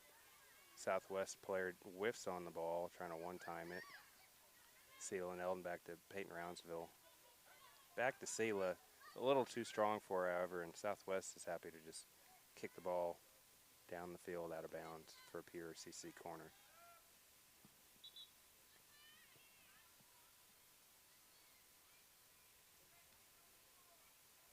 Looks like both teams will make some subs here, take advantage here with 16 minutes left in this one.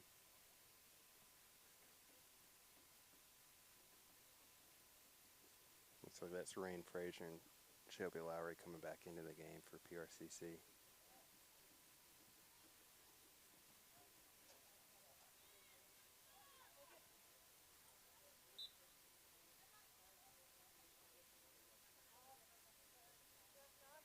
Nice throw to Skylar.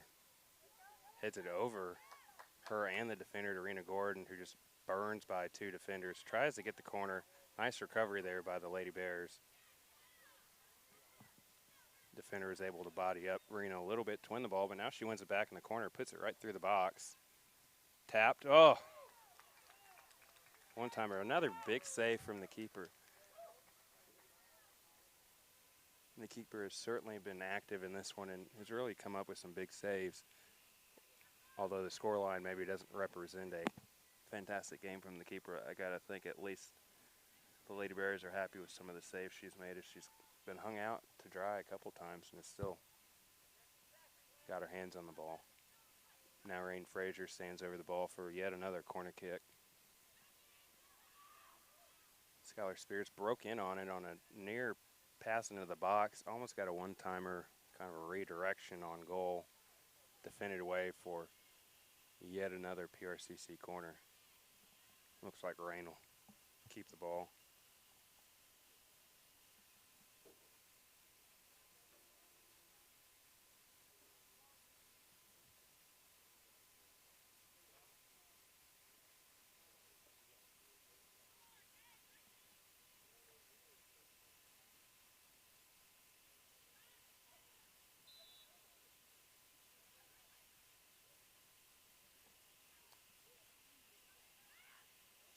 Ball is sent into the box. Good defensive work there by Southwest Tower to go ahead and just clear it out.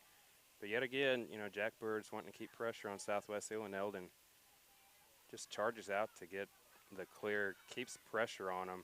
Nice cross through the box. Looked like the keeper almost got her fingers on it, but it went through untouched. PRCC maintains possession, however, on the far side. Ball cycled back to Brittany Thompson. 13 minutes left in this one. Shoba Lowry now with the ball through to Skylar Spears. Back to Shelby. Set up for a pretty nice one-timer there. We just wasn't quite able to finish the play.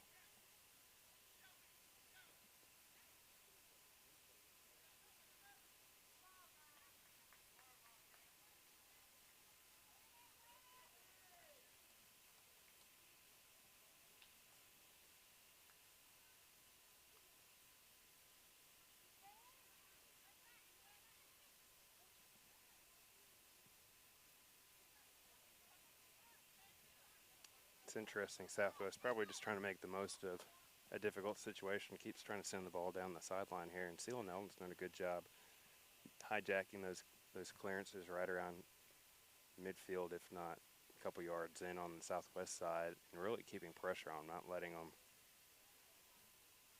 catch their breath. Wildcats have subbed in some players here, but a number of the women out on the field right now are still PRCC starters. As we talked about with Emily Davis, I think part of it maybe is just trying to build that momentum moving into the next one. You want to give some reserves some playing time, give them some valuable minutes, but at the same time, it's nice to see your starters keep going, even when you know they're tired. It's been a hot day here in Poplarville. It's been a sunny day, no cloud cover except for in the distance. That's not doing anybody any good here.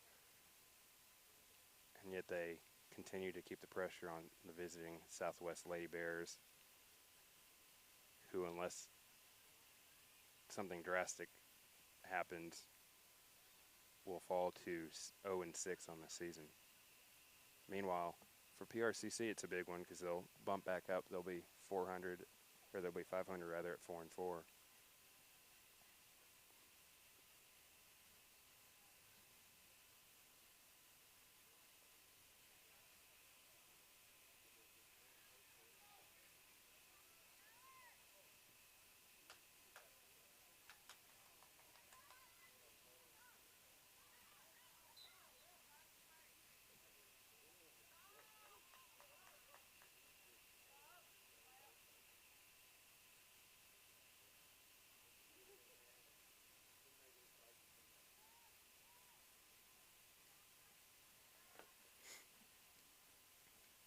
About 11 minutes left in this one.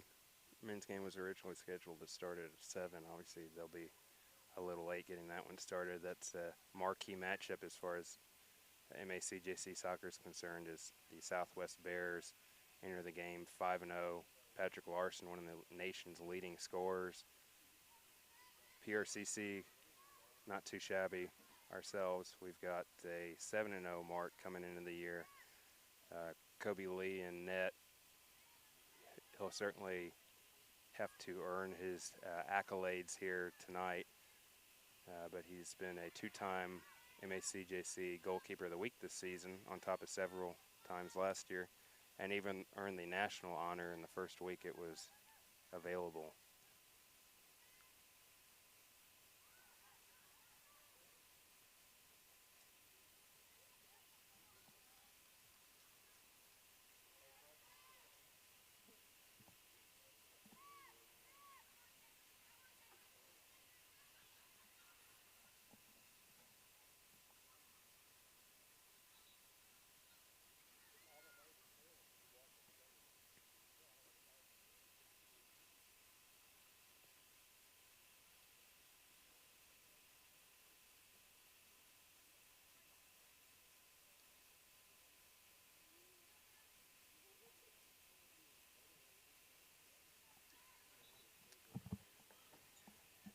just under 10 minutes now.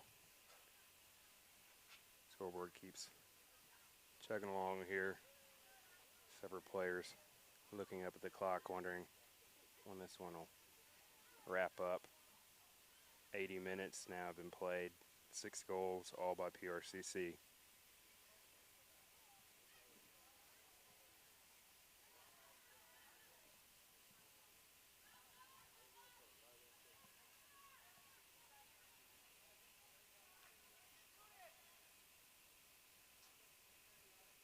Southwest trying to mount something here for maybe the first time really in the whole game. Abby Thexton, big save and then jumps on the rebound.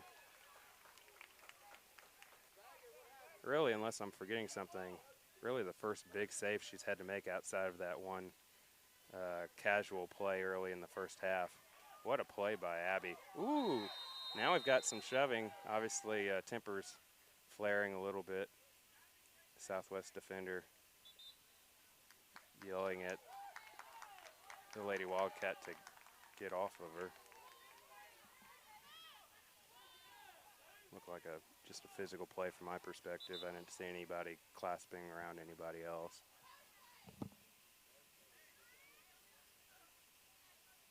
Now the referee's coming over having a chat with another Southwest player. Imagine just saying, simmer down. Have 8 minutes left. Let's everybody leave here without a card to have a clean finish. Obviously for Southwest, they're frustrated. They'll fall to 0-6. Season hasn't gone the way they wanted. Game certainly hasn't gone the way they've wanted. And as we've talked about numerous times already tonight, PRCC just not letting up. I'm sure that adds to the frustration a little bit. Ooh, another physical play there. A little late. Referee says play on. Skylar Spears breaks in on the ball. Tries to wrap it around. Oh, and she does somehow. Goalkeeper comes out. Never goes to ground to try to make a save, and now Skylar Spears has another goal. Makes it 7-0. 7-0 with 7 minutes left.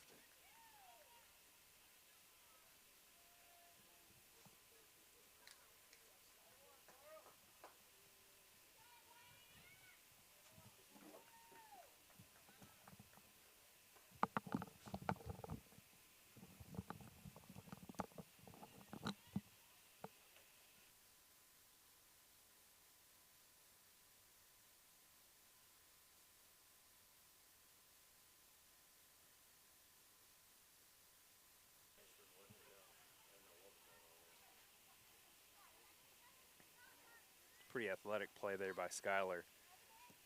She tracks down the ball that, to be honest, if she would have let it go, looked like it would have just gone out of bounds. With a defender on her and the goalkeeper out, somehow walks the boundary, gets back in front of the goal, and is able to just tap it in.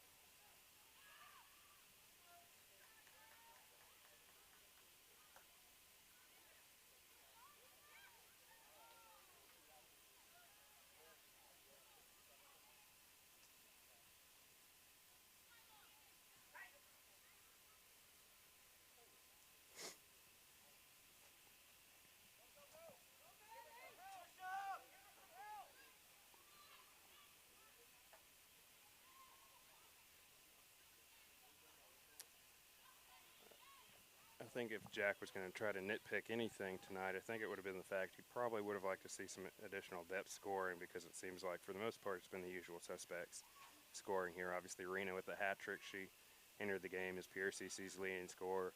Number 2 on that list was Skylar Spears. She added another 2 and had a big role in the third goal. And then Ziggy Aorter opened things up with the one-timer off the corner from Sasheen Smith.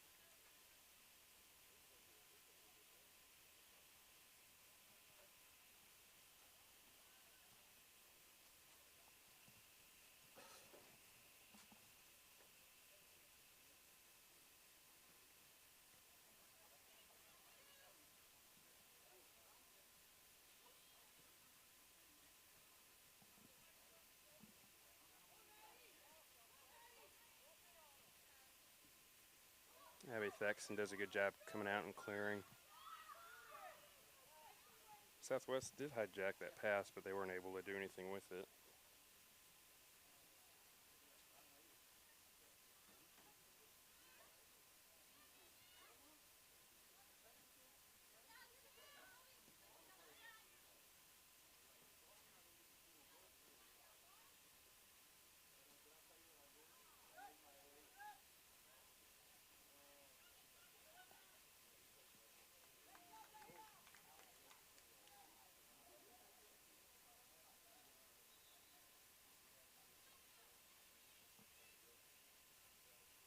Anyone who's late to party missed a bulk of the action, as 5 of PRCC's 7 goals were scored in the first 6 minutes here tonight, as it looks like Jack will go ahead and have a full-on line change practically with 5 minutes left in this one.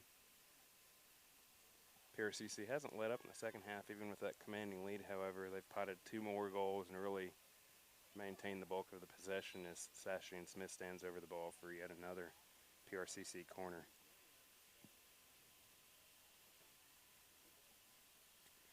Didn't look like that play ever actually crossed in bounds. And Southwest will end up with a goal kick here.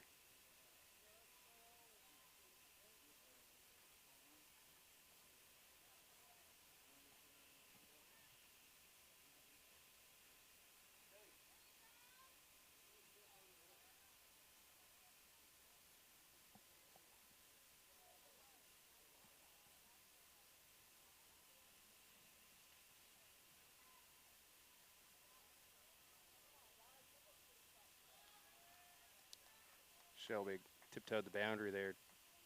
Tried to get something in the top left corner. Wasn't quite able to do as the ball went into the side netting here. 3 minutes left.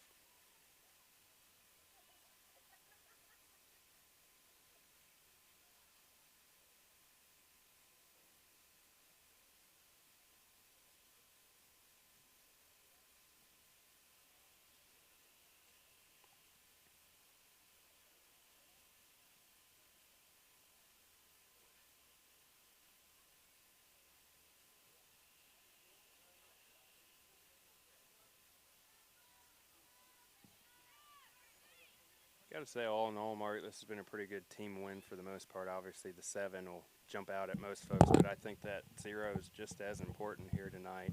The defense has played well. The back line has pushed the tempo, has stepped up when needed, really has limited Southwest chances for the most part. They haven't had any sustained possessions.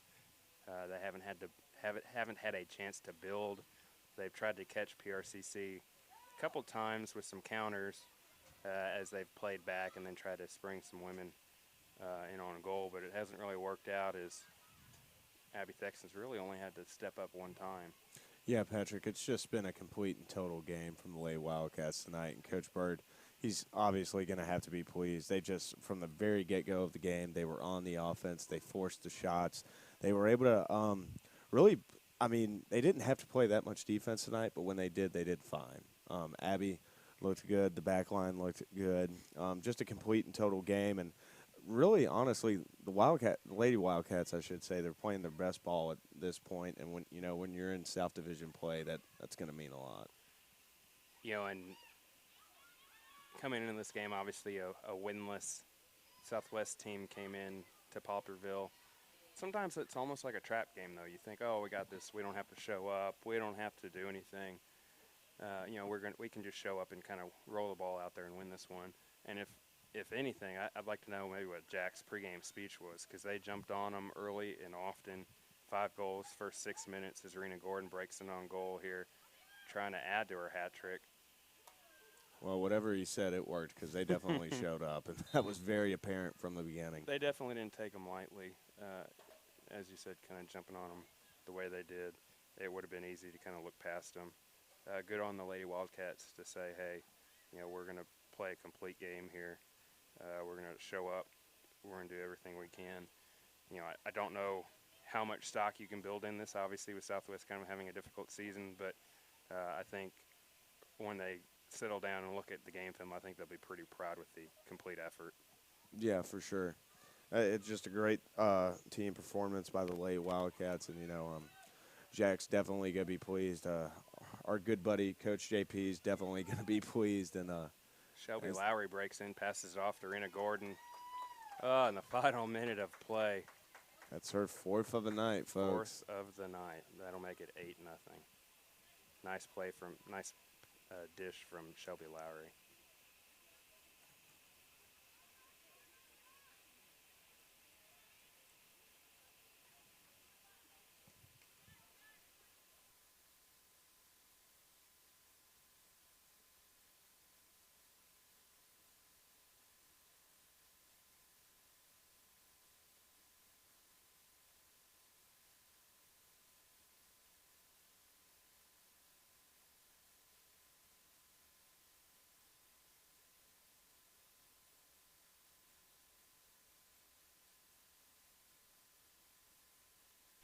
Just a reminder here, folks, that the Lady Wildcats will be playing their next game on the 25th. Well, when they'll be hosting Holmes Community College. That game will also be at 5 p.m. So, hope to see y'all out there, or hope you listen in on this stream. All right, folks, you heard the buzzer. That'll be the end of this one. An 8-0 victory for the PRCC Lady Wildcats. I don't think any question how they played as an overall game. Just to recap the goal scoring real quickly before we let you go. Ziggy opened things up in the second minute. Rena Gordon put the team ahead 2-0 and then 3-0 within the same minute. Skylar Spears added to the lead, make it 4-0, and then contributed to the fifth goal as her cross was deflected in by a Southwest defender. After a little bit of a lull at the midpoint of the game, Rena Gordon got back on the score sheet in the 63rd minute to put the team up 6-0. Skylar Spears added to it in the 72nd minute to put the team up 7-0. And then, as you saw right there, Rena Gordon adding to her goal total, tapping in a nice pass from Shelby Lowry there in the final minute to make it 8-0. So we'll take a break, and then we'll be back in about 20 minutes with the undefeated showdown, Southwest Bears in Poplarville taking on the undefeated PRCC Wildcats.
right, and welcome back to Poplarville. We are set to kick off in the undefeated showdown tonight. PRCC Wildcats hosting Southwest. Southwest comes into the game 5-0. The homestanding Wildcats are 7-0. Had actually maybe one of the more difficult games of the season on Sunday, battling the heat. They actually had to win in a back-and-forth contest 6-4. Had to really show what they were made of in that game to make it through. Gave up a couple PKs that East Central converted on. Otherwise, Kobe Lee had another outstanding game, and East Central actually scored on one of those once-in-a-lifetime kind of goals that would make Zlatan Ibrahimovic proud. Really excited for this game, Patrick. 2 undefeated squads. Honestly, the Good buzz around. Clear there by Kobe Lee out to Bo Bowman. Javon Enos now tracking it down on the left side. As we've talked about, dude can fly. Fastest player that Drew has maybe ever coached, he said, and that's saying something.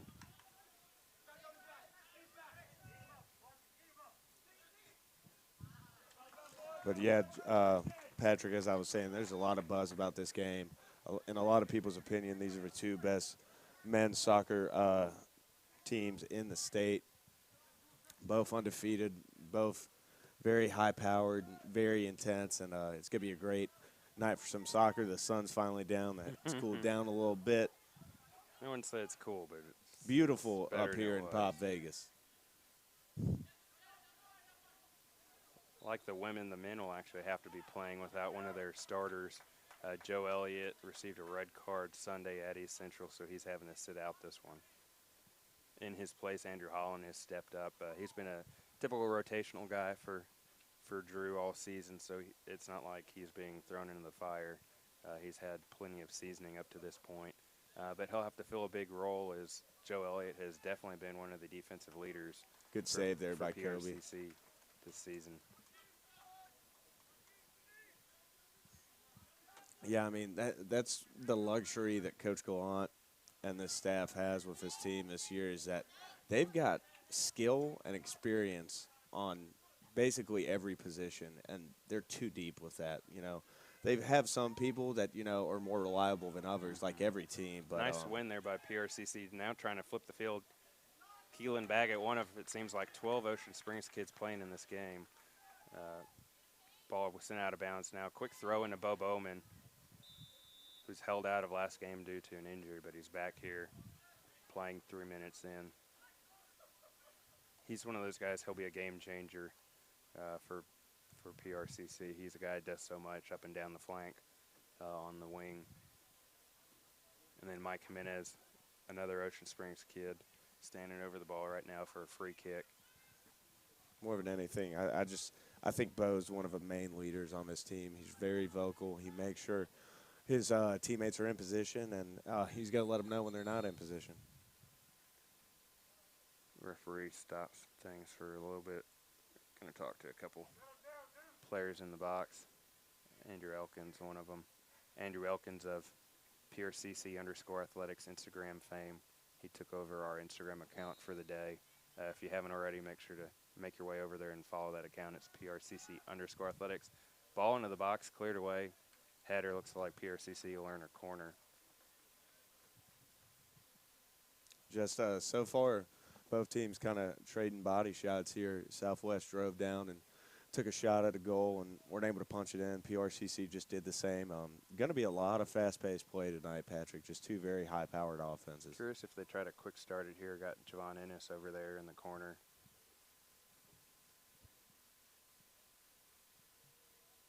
Like a strong ball actually in by just missed it. Mike Jimenez that Ethan Hodby barely missed, just mistouched.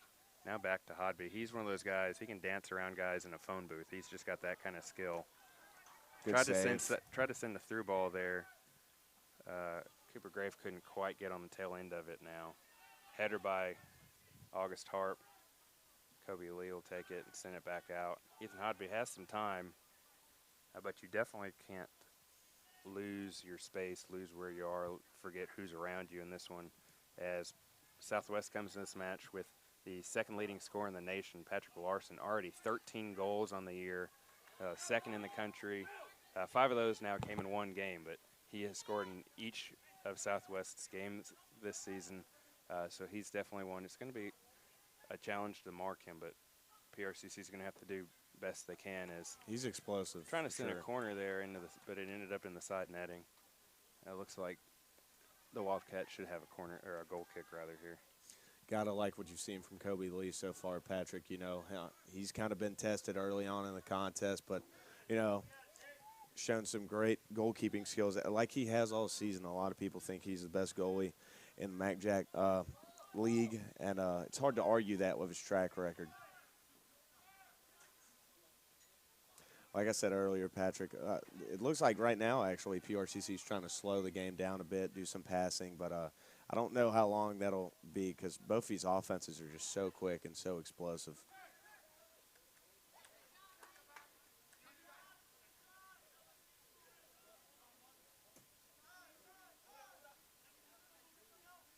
PRCC looks like they're trying to draw something up here. You know, this is one of those games you touched on a second ago, but I think possession is definitely going to come into play.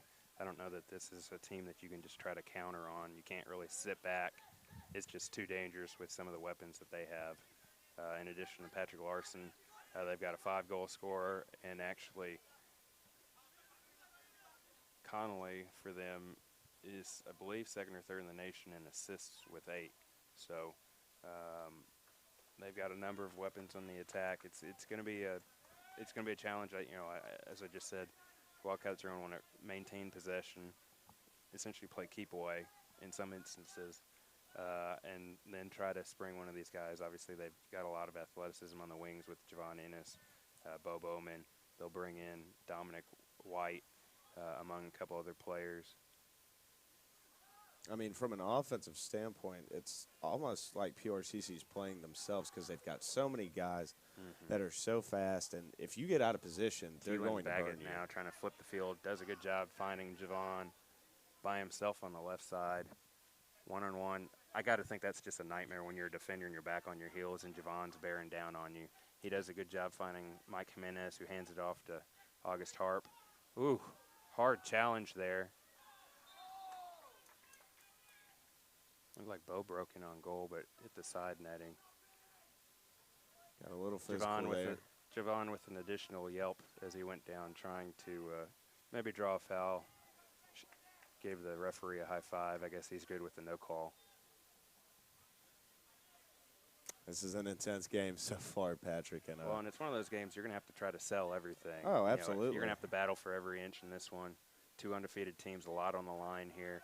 These are 2 teams that split last year's games. I mean, it's a game I wouldn't be surprised it goes down to the final minutes. Last year, PRCC won 2-1, and then Southwest got a little bit of revenge with a 3-2 win later in the season. Really like what I'm seeing from the Wildcats here, Patrick. You know, they have been at the beginning of the game. It did seem they're trading body shots, but now it looks like PRCC is maintaining possession of the ball. If they do give up possession, it's not out of their possession for very long, and they're able to intercept or steal a pass and get back on the offensive side.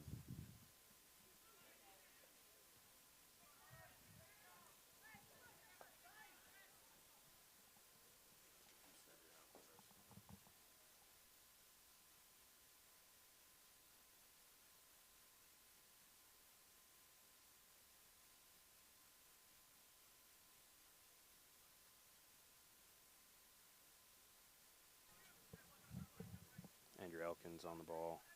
Ethan Hodby. To be honest, it looks like Southwest might be more content playing back, letting the action kind of come to them, kind of casually stepping up. I don't want to get too far into the action in this game as I did the women's without announcing the starters. For the visiting Southwest Bears, Jarrett Green, Felipe Madero are starting out on top as PRCC kind of passes the ball around. Joe Quinn, Burma Jijo. I apologize as I know I butchered that one. P.J. Irwin, Nick Dickerson, Marcus Connolly, Marcelo Carrillas, Patrick Larson, Peyton Pound, Nate Bond, and Connor Smothers all round out the starters for visiting Southwest. Oof. Trying to find Javon on that left side.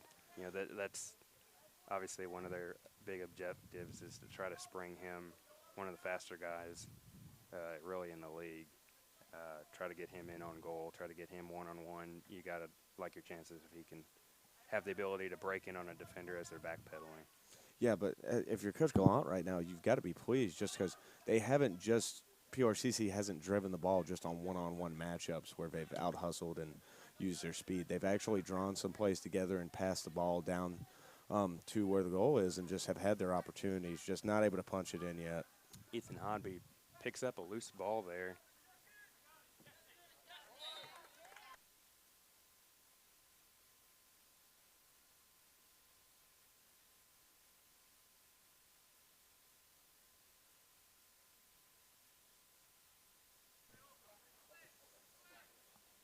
Brandon Pasquini with the ball. Back to Andrew Elkins. Switches it over to Andrew Holland. Starters for PRCC before we get too deep into it. Up top, Javon Ennis, number 10. Keelan Baggett, 5. Bo Bowman, 9. At midfield, attacking midfield, we have Mike Jimenez, number 8, and Cooper Graves, 6. Ethan Hodby, 11. He's playing the holding mid position. Brandon Pasquini is left back. August Harp, right back, 3 and 16 respectively. Andrew Elkins and Andrew Holland in the middle, 4 and 12. And then, as always, Kobe Lee in goal, number 1. He's a guy, we touched on him a second ago, or late in the women's broadcast. 2-time MACJC Goalkeeper of the Week. Won the first NJCAA Goalkeeper of the Week honor this year. Picked it up a couple times last year. One of those guys that are going to probably, I wouldn't be surprised if he's tested in this one. He's going to have to come up big for PRCC to come out of this one with a win. Right now, Mark, I don't know what you think, but it seems like it's been pretty even for the most part. PRCC at least has maintained possession. Southwest, I don't know that they've given up any grand chances just yet, though. So both teams looking to at least put some pressure on the other one, maybe break in, net the early goal here to get some momentum going their way. Yeah, Patrick, PRCC has certainly had a little bit more time with the ball than Southwest, but you got to give Southwest credit. They've been testy on defense. They've had 2 or 3, chances that they could have given up, and they certainly didn't and just played good defense.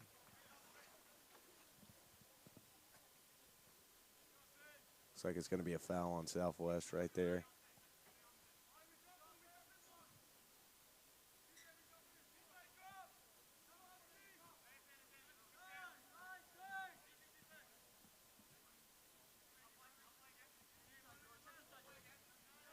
Brandon Pasquini, plenty of space. As I said, Southwest content to just kind of sit back and let the Wildcats come to them. A little worrisome when you know that they have the quick strike ability, so they can't let their mentality lapse. They can't lay off the ball. They got to know their surroundings, got to know who's around them. Can't lose somebody, next thing you know, he's behind you. Yeah, Patrick, this isn't a game where you can afford to not have communication. You've got to know where your teammates are at all times because, as I said a couple minutes ago, Southwest is one of those teams athletically that if you are out of position, they will beat you. And if you're out of position more than once, they're probably going to score multiple goals against you.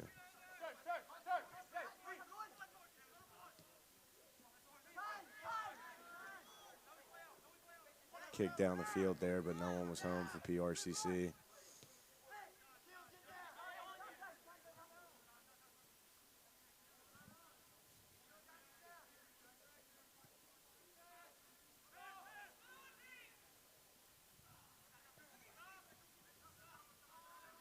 PRCC winning the ball back. August Harp with it, settles it down. Looks like Bo. He's content to send it all the way back to Kobe Lee to reset. 30 minutes left in the first half of this one. Still tied at 0. Wildcats have moved around some of the guys in the attack. Javon Ennis coming all the way back to midfield. Typically a left winger, they're trying to break in on goal. I think if they're just trying to get him in some space here, maybe open up some pockets for somebody else, whether it's Cooper in the midfield or Mike Jimenez on the far side. And if nothing else, maybe tucking Javon in will open up something for Bo on the far wing as he's kind of sliding back around the boundary. I don't know if he's trying to blend in, maybe hope the defenders kind of lose track of him as they're swinging the ball around both ways. Good And play as I there by said, Southwest. Here goes Southwest. Brandon tried to trip him up to at least slow the counter. Now the Bears are in on the attack, the final third, and just sailed it. I'm talking over the pine trees. That could have been good from a 35-yard field goal. That was a heck of a play there. Still would have been wide left, but Yeah. had the distance.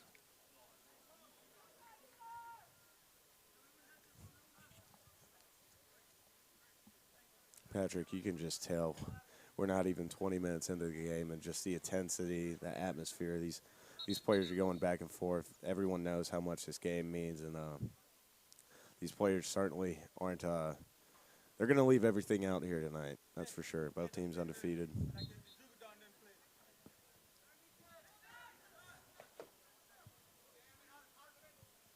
Ethan Hodby over the ball. It's also interesting they're trying to get some of the defenders up into the attack. August Harp, one of them. He kind of moves up on that far wing. Pasquini back to Hodby. Flips the field all the way back over to Harp. And as we said, Southwest just kind of content to sit back, let the play come to them. They're going to see if they can spring somebody. With a couple of the nation's leading attackers, that play right there is just about how they broke in the last time. Right in front of us. For the folks watching at home, Southwest's uniform is a little hard to read on the video as they're dark navy blue with dark red lettering, numbers. We'll do our best to update them as we can. Obviously, PRCC in their typical white and grays going right to left if you're watching from home. Southwest left to right. Throw in on the far side. Ethan Hodby wins the header, but Southwest delivers it right back in. Andrew Holland has a bear all over his back. Southwest actually wins it. August Harp does a good job. Again, we've talked about him numerous times this year, being one of the grittier guys on the team. Kind of a hard-nosed player from Murrah. He goes in and wins the second battle, clears it out to Dominic White. Southwest did a good job to regain possession. Actually, Dom blown for the foul. The referee's coming over to ask Dominic to take a couple steps off the ball. As I said before, Patrick, this is going to be a very intense game. And, you know, these are almost both two alpha males when it comes to dominant teams in Mac Jack soccer. They're just undefeated and very explosive, and they want to impose their will early on.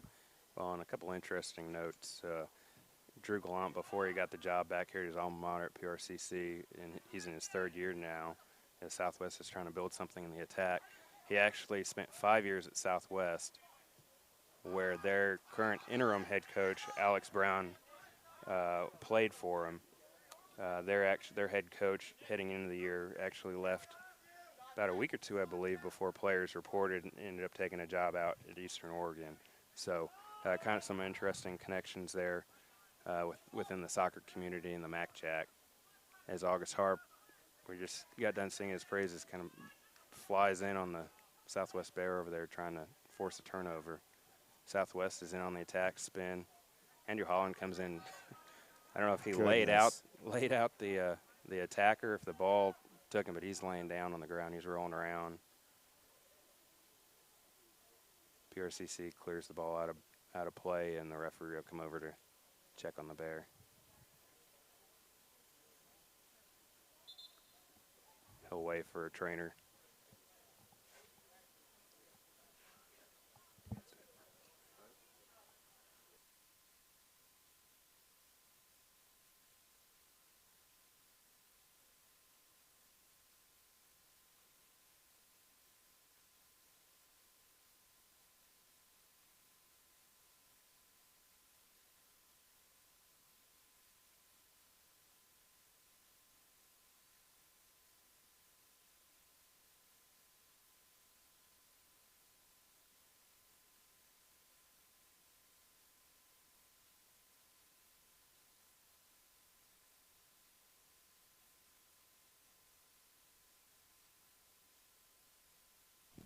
while the trainers are out on the field tending to the injured Bear, probably a good time as any to welcome Zach Crawford onto the broadcast.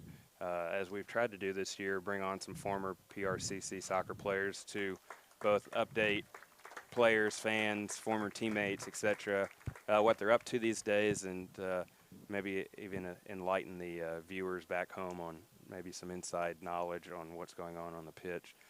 Zach, kind of update folks. Well, for starters, let's go all the way back to your playing days. So let the folks know when you played, position, that kind of thing. Let them know about your Wildcat days. Well, thanks, Patrick, for having me. And really, Drew, for tricking you to come on the broadcast, to be honest. But no doubt. Drew, I've known Drew for a long time. He played at Pearl River a couple years before I did. So you knew of the legend before you suited up in the maroon and gold, huh? We won't call it that for sure. No, but I played at Pearl River in 2005 and 2006. Mm-hmm. The year Katrina hit, I guess. Infamously.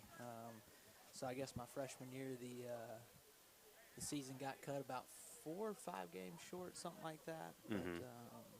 But it was a pretty interesting year for sure. About half of our team was from base. I was thinking about this on the way down here. About half of our team was from Bay St. Louis or Wow. St. Stanislaus. Uh-huh. Which is a soccer hotbed down here, so that makes sense. Yeah. So, it was definitely a devastating thing, but it kind of, during that whole time, half the guys were from the coast, so some of them kind of came and lived with us in Hattiesburg. Oh, wow. It kind of made the team a little bit closer, oddly enough. I was going to ask, I was curious, obviously you go through catastrophic events like that as Bo Bowman's now on the turf, trying to get back up. When teams go through something like that, what happens to the team dynamic? I imagine it can go a couple different ways, but for y'all in your experience, what happened? Man, it was.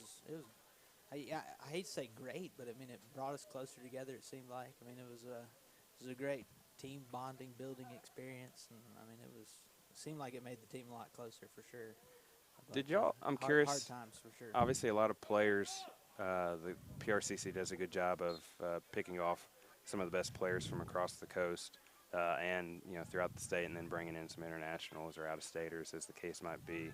As the ball sent high, arcing ball deep in the box, plays blowing dead. However, what was the dynamic with some of the team maybe heading into your freshman season? Did you know a lot of the guys ahead of time? Did you play club ball with any of them? Yeah. So when back. Let's see, God, 13. Back in the day. Back in the day, 13 years ago. Don't say that much. But 13 years ago, I think we just had two out-of-staters, or one out-of-stater or something like that. But so pretty much everybody was from in-state, and we would I knew pretty much everybody on our team and all the other teams in the area, JUCO teams in the area, and throughout the state for that matter. So you knew most of the guys you were playing. It was like playing high school soccer for the most part. They played club ball in the area. They played high school soccer in the area. I'm curious, was it easy to kind of come together early on? I imagine a lot of the teams when you're in high school, you're competing against each other for region, district, state championships. I mean, was it easy to kind of put the past behind you, or obviously I would imagine there were some rivalries, and you mentioned obviously having a handful of Bay and Stanislaus kids. Obviously that's one of the more heated rivalries on the coast. So what was that dynamic like? Yeah, I mean you kind of put things behind you. And once you all suit up in the same maroon and gold. Yeah. You all become Wildcats at that point in the game and start get common goals. Pulling in the same direction. Yeah. What I'm curious. So let the folks know. What kind of player were you? Kind of let them. I played forward. So you were the goal machine. I was the legend. The legend. No, I played forward. I was definitely I worked really hard. I wasn't. I mean, I was semi-skillful, but I was definitely a hard-nosed work. I worked really hard, hustled a bunch, and that kind of stuff. I was pretty skillful, but I wasn't playing forward because I was the most skillful player on the field. I don't think I think I worked harder than more people. Was there as Kobe comes out to clear the ball away, and now Ethan Hobby has possession? Was it just maybe your knowledge of the game? I mean, how did you Did you play Oh man, soccer all growing up? Oh yeah. Were you a big international fan, MLS fan? I mean, I how played- did you get into soccer? Yeah, I played soccer from when I was 7 until I'm 32 years old now, and I still play adult league soccer in There you go. Hattiesburg. So. Still scoring goals. Oh yeah, absolutely. So Was it I'm curious. I'm always interested in how folks get turned on to a sport. Was it a family thing, or was it just No, one of those where everybody around our age played soccer as a kid and you just latched onto it? Definitely not a family thing. My mom and dad didn't play soccer at all. My dad played high school quarterback. I never played a down of football my entire life. At least not American football. American football, exactly. Southwest trying to break in here. My mom played tennis a bunch growing up, that kind of stuff. I played a little tennis growing up, but definitely never played any soccer. Just kind of randomly got into it, and pretty much from when I was 7 till all the way through high school and college, that was the only sport I played. So Did you have a bunch? I'm curious. Did you have a bunch of options out of high school? Was PRCC? Did they beat out some schools? Were they one of the lone suitors for you? What was? Yeah, the only junior college option was Pearl River. That was the only junior college I was considering. I went to. I could have gone to Millsaps, MC, Okay. some smaller 4-year schools in state, but I didn't really know what I wanted to do out of high school. Sure. I As knew I was most interested. folks. Yeah. I if you asked me when I was 18 what Zach Crawford wanted to do, he was like, man, I hadn't really thought about it. I kind of had my head down. I've been playing sports, so Yeah. Right. I did pretty good in school. I wasn't completely not trying in class and that kind of stuff, but I wasn't focused on 15 years down the road kind of deal. And But yeah, I had some offers and stuff, but I didn't really know what I wanted to do. So Pearl River was a great option to kind of figure it out. And coming here and playing soccer was absolutely perfect for me, and worked out great. 2 years of school, came here for free. I actually got paid a little bit of money with academic scholarship and athletic scholarship, and it was a fantastic experience. But coming out of high school, no, I had no idea what I wanted to do. And I think I glossed over this. So you're from the Hattiesburg area. You went to Oak Grove, Oak correct? Grove So High School, yeah. I'm guessing this is also maybe an opportunity to kind of stay close to home. Like you said, get your first 2 years of college under your belt Absolutely. at a cheaper build than what most folks are having to pay if they're going and paying their own way at a bigger school. Ooh, one-timer for Southwest. Just wide right. That was a dangerous one. Yeah. And Nice pass into the middle. Just barely missed there on the right side. And I had several buddies who graduated with me from Oak Grove who had the opportunity as well to come down here to Pearl River. So it was fun to come down here with them. So, and in addition to being a men's league legend on the pitch, let folks know what you're up to now. So I am a dentist in Hattiesburg or Oak Grove, and been practicing back home for 4 years now after going to dental school in Jackson, Mississippi. And life is good. I got married a year ago. Congratulations. And, thank you, sir. And already have a kid on the way due in November, so sitting around. I hope you're stockpiling your sleep now. Yeah, that's what everybody tells me. Not to scare you, Yeah, but yeah. So we're my wife is seven months pregnant. So great. We're It's getting real in a hurry. It's getting real. So, so we're excited and scared and nervous. And all those emotions and those. You got it, man. With an 18-month-old in our household, they don't go away every day, every night. Something different. They're amazing. And I love kids, so I'm pumped up about it. But at the same time, man, the first one you have no idea what you get into. So. Do y'all know gender? A little boy, yeah. Okay, congratulations. Thank you, sir. Already have a soccer ball and a little kit kind of tucked away. I've already thought, World Cups in 8 years from now. So Very at that cool. point in time, he'll be 7 years old. Is this the first grandkid for the parents? For my side of the family, it will. For my wife's side of the family, it'll be the second grandchild. You're ready to get spoiled. I'm telling you. My mom is. She's been on me for a while. So. The most excited person, I'm sure, right? Oh yeah, no doubt. As soon as we told her, I think for about we're 7 months pregnant, so for about 6 months, I think she's had a nursery ready to go. So. There you go. That's good. Does everybody live close? Do you have a list of babysitters to call on? We're going to be ruined. We have two sets of grandparents in the Hattiesburg area. So that's great. We're going to have babysitters fighting over. That's such a big help. My wife's family's from the coast, so we also have some built-in babysitters. My folks retired to Oxford I guess about 5-6 years ago now. So that's been Yeah, so it's always a blessing. You know, you never know just when you need to call on somebody to help you out or whatever, and having family that close is a big help. We're going to be lucky. We got that part loaded down for sure. So how did you get into dentistry? I'm curious. What was the So leaping point for that? both of my parents are in the medical field, so I've always kind of knew I wanted to do something with that. But one of my good family friends is a dentist, and he's just a cool guy and super down to earth. And I kind of grew up in high school. You know, they kind of make you job shadow people Sure. and do stuff. And I always That's kind great. of liked him, and I would go job shadow him, and kind of got into it that way. Uh-huh.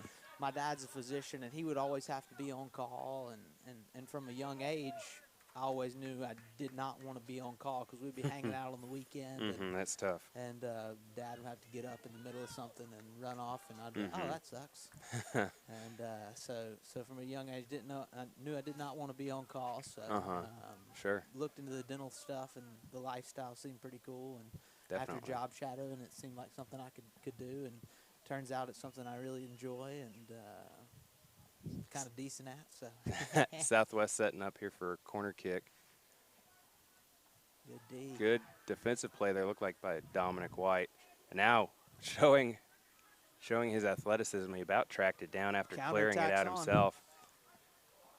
So what style of play were you all back in the day? Were you all a counterattacker? Did you try to hold possession? Were you taking it to the other team, high press? What? We played high press. Is that fun? I mean, is that a good way to kind of keep the kids engaged? Right? I would imagine you kind of Man, get you had to lulled to be in- sleep sometimes if you're playing kind of that counter You had to game. be in shape. I mean, I feel like they ran us to death back in the day. We ran a lot of sprints and. Ethan Hodby clearing it out. Not far. Ooh, quite far enough. Good shot by Southwest. Deflected. Looked like by Andrew Elkins. Yeah, good block there, too. Brandon Pasquini with it. Looked like he thought maybe there might have been a handball on that, but they're at least cleared out to midfield. Dominic White now with it. So you all played a high press, but was that fun? Did it help keep the kids and the guys engaged? I mean, what was it like playing that kind of system? Anytime we didn't have the ball, we were always pressing it, trying to win it back, and then once we had it, we would possess it, and we're always trying to go forward. And it was a fun style to play, an exhausting style to play. We had a pretty good team while I was here. We didn't the 2 years I was here, we didn't win a state championship. We made playoffs both times. My freshman year was probably the better of the 2 years I was here. We won all of our conference games in the South and lost in the state championship. And then my sophomore year, we lost in the playoffs. I think we lost a couple games in the conference. I'm curious, any plays, games, moments stand out when you kind of take a couple of seconds to reflect back on your playing days? So, not really, nothing spectacular, but I do remember. So that this was kind of before social media really hit and that kind of stuff, and there was a thing called Mississippi Sports Talk, and that was kind of where you would talk noise and analyze and analyze games and that kind of stuff, and I remember. Our big rival at that point in time was Mississippi Gulf Coast Community College, and they were, and it was a lot of parents talking. Ooh, long cross from Keelan Baggett, trying to find Javon, tracks it down in the corner. Now he's got one defender on him. Tries to dance around. Good defensive play. A little tug there by Javon, maybe. Referee says not so fast, and Southwest will get a kick here, much to the delight of the packed visiting stands here. But it was my freshman year at Pearl River, and some of the Mississippi Gulf Coast parents were talking noise on the on Mississippi Sports Talk about Pearl River, and specifically me and a couple of my buddies from Oak Grove. And I'm sure no PRCC fans were saying nobody. Anything, right? It was all just. Oh, of course it was back and forth, back and forth. So that kind of added something a little bit more to the rivalry, and I remember playing the game, and like a few minutes into the game I scored, and I ended up scoring twice in the game. And, and I just remember being super pumped about that and being like, yeah, guys, so what's up now? It was just. You don't strike me as a big trash talker, but I imagine that maybe was a good it was more moment to fuel you to. It was more walk to walk than talk to talk. Yeah, sure. You know? No, I totally understand. Wait, wait until after the fact to Yeah, say yeah. something rather than stick Oh, I your foot didn't have to stick say your anything. foot in your I didn't mouth. have to say anything at that point. Yeah, It no, was- that's true. It was already said at that point. What was I'm curious when you're going up against your rival like that? Did you have to do much to kind of get geeked up for it? Obviously, you saw something somebody said, kind of talking some junk. I had Emily Davis on during the women's broadcast. You know, she's an all-timer from here, from the league, really. All-American, went on to play William Carey, just a pure goal scorer.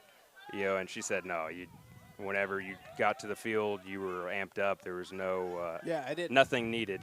No, it didn't matter when, where. It was because the way we warmed up for the games was the same before every game. The pregame talk was Sure. the same. Everything was the same. You know, the pregame meditation. You know, Sure. when you walk in the anthem. You know, I was in the zone. I feel like before every game. You know, Same with Jones too, or just was Gulf Coast kind of the big one? Ooh, Javon with a kind of a wishful shot from the outside, I bounces would back say to the Brandon Mississippi Sports Pasquini. Talk thing added something special to the Perk game. To that one specifically, right? But no, I'd say every game you were up for every game. it seemed And like. I asked her the same thing. Obviously, those three schools, their recruiting kind of hotbeds at least are similar territories.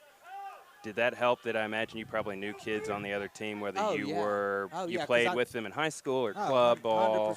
100% kids I've been competing. And you want those bragging rights when you go home on Christmas break. Or, Well, just kids I've been competing with against for my entire life since I'd grown up in the area playing select soccer in South Mississippi and Mississippi since I was 11, which is Yeah. when select soccer starts. And you know, for 10 years you play select soccer in an area and you play against the same kids growing up, and then you go to junior college and they're playing junior college too. I mean, it's fun, really.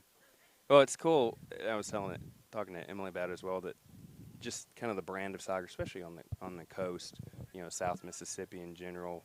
You know, some of the best players from the state come from this area, and it's nice to see that this area kind of takes soccer seriously. Oh, yeah. You know, from a young age, it's kind of instilled in a lot of the programs down here, and it's cool to see it kind of trickle up, so to speak, into the upper ranks of college and you know, onward. Oof, getting physical here with the last about 8 minutes left in the first half. Nice chip from Cooper Grafe. Bo Bowman, they've swapped him up. He's down on the left side, trying to break in. Good defensive play there. Mike Jimenez rather has his back. Ooh, touch goes out of bounds. Mike goes flying. He wins the call. PRCC will have a dangerous kick here, it looks like, with 8 minutes left. Yeah, it's great to see soccer growing here in South Mississippi and here at Pearl River too. I mean, campus is looking great, soccer facilities looking great. Have you had a chance to check out the new field house? I mean, it's Drew, Coach state of the Drew. art. Oh yeah. They're proud of it. Oh yeah, it should be. How does it compare to what you used? Oh man, we did not. There was no the dugouts weren't here when Really? When I was here. Or it was something that got built when I was a sophomore. There was definitely not a field house. Mike Jimenez sending the ball in. Keeper able to get it. Bo Bowman was streaking for it, couldn't quite get his foot on it. Dangerous play there on the near side of the goal. I'm curious, obviously you still live relatively close by. Do you keep up with the program still? Do you keep up with old teammates? I mean, what's your connection to the program now? Oh yeah, so Drew is an adult league. Coach Drew Galan is an adult league goal scoring legend still as well. So Drew and I still just ask play. him. Yeah, just ask him. He knows. I keep up with the team through Drew and. Are you all on the same adult We're team? on the same okay. adult soccer league team. So you can't escape him, is what you're saying. Yeah. So I hear and the assistant coach Tom is on the team as well. So so I keep up with those two knuckleheads and the Pearl River soccer program through that, and I make it to games occasionally. And I played in the alumni game a couple of years ago. It got canceled this year due to weather, right, so I unfortunately didn't get to play in that thing. I mainly through Drew is who I keep up with the program through.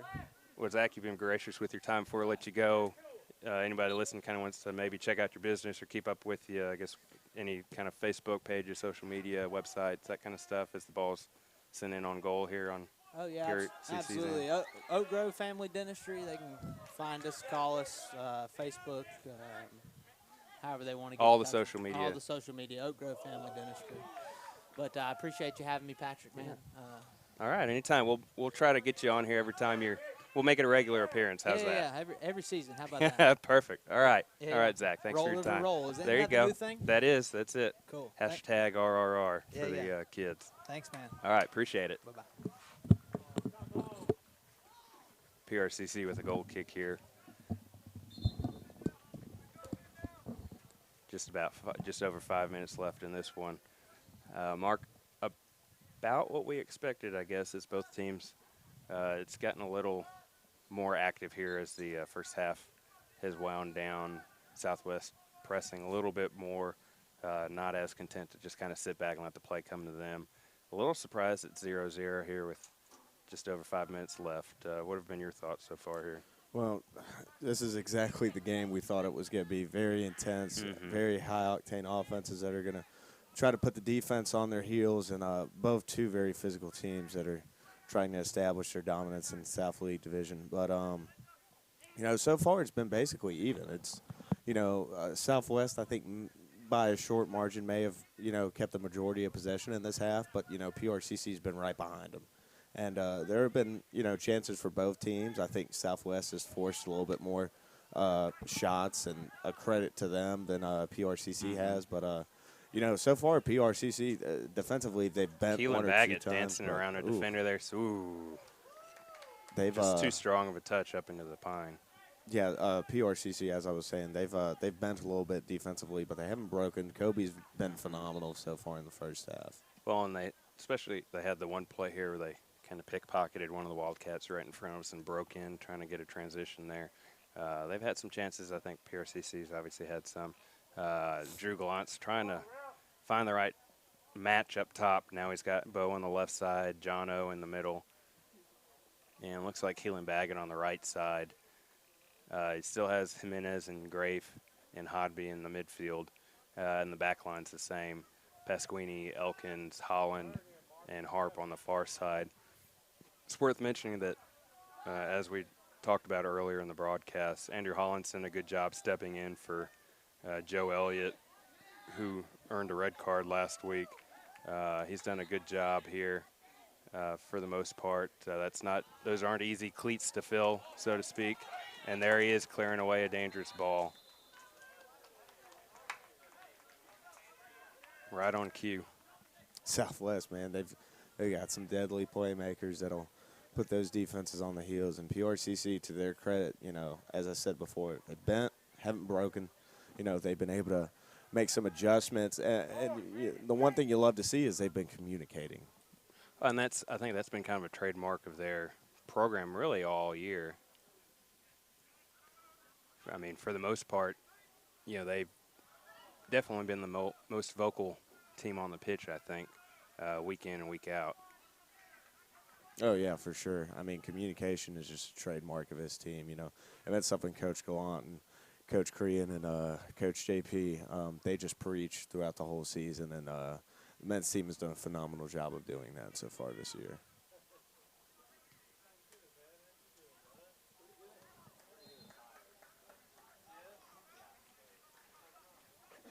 Just over 2 minutes left here.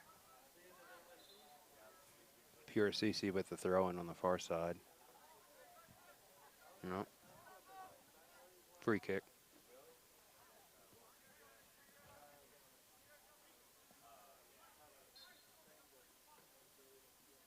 Looked like August was going to take it. Mike walked over it. Now Mike's going to let August have it after all. Got a number of guys standing down here in the box. Holland, Bo, Jono, Keelan Baggett. High arcing ball into the box. Through a crowd. Looked like either Bo or Keelan got their head on it, kind of trying to back header it through the crowd. Unfortunately, went all the way through and hit the fencing there for a Southwest kick with a minute and a half left.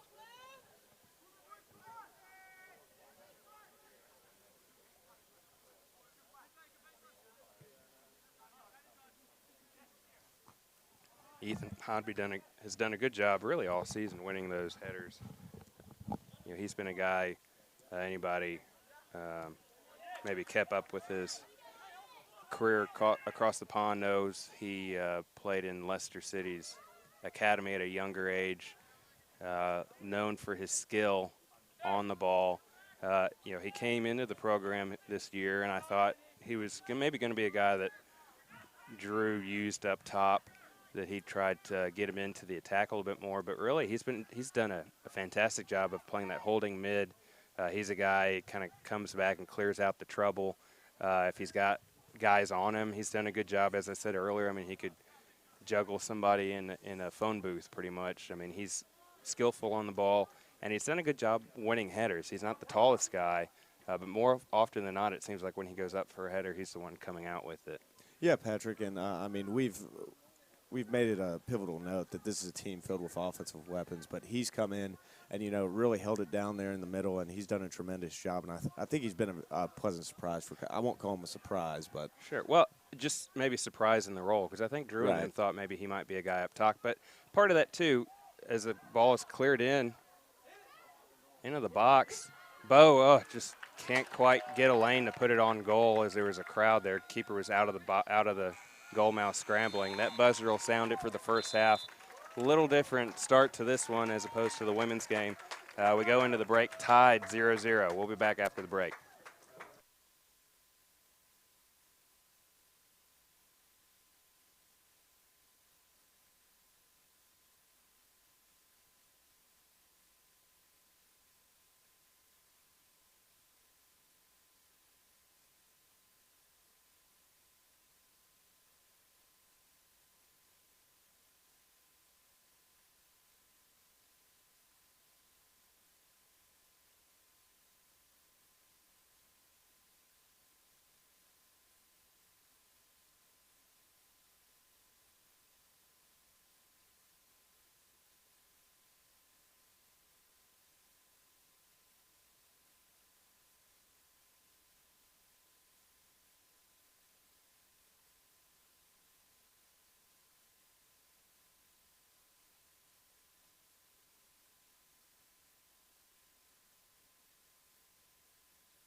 And we're back, ready for the second half of this one. Two undefeated teams playing like it, evenly matched first half, I think, through the first 45. No score, as you can see. This is going to be a fun finish, I think. As we've mentioned a couple times, or as especially you've pointed out, getting a little physical, a little chippy. These are two teams that want to beat the other one pretty badly. It's obviously showing here tonight. As Dylan Peachy's into the game, right here in front of us, number 13 on the right side of the formation. Andrew Holland flipping it back over to Andrew Elkins, his fellow center back. Brandon Pasquini trying to get through the Southwest midfield, unable to do it. Now they're looping the ball back into the corner, the right side. PRCC now going left to right, Southwest right to left in the dark blue uniforms. Kobe Lee coming out, not taking any chances, letting it come to him. Slow roll over the Dylan Peachy's, who's stepped in for August Harp. One touch there by Mike Jimenez. Keelan tried to spin off Southwest player, unable to do it.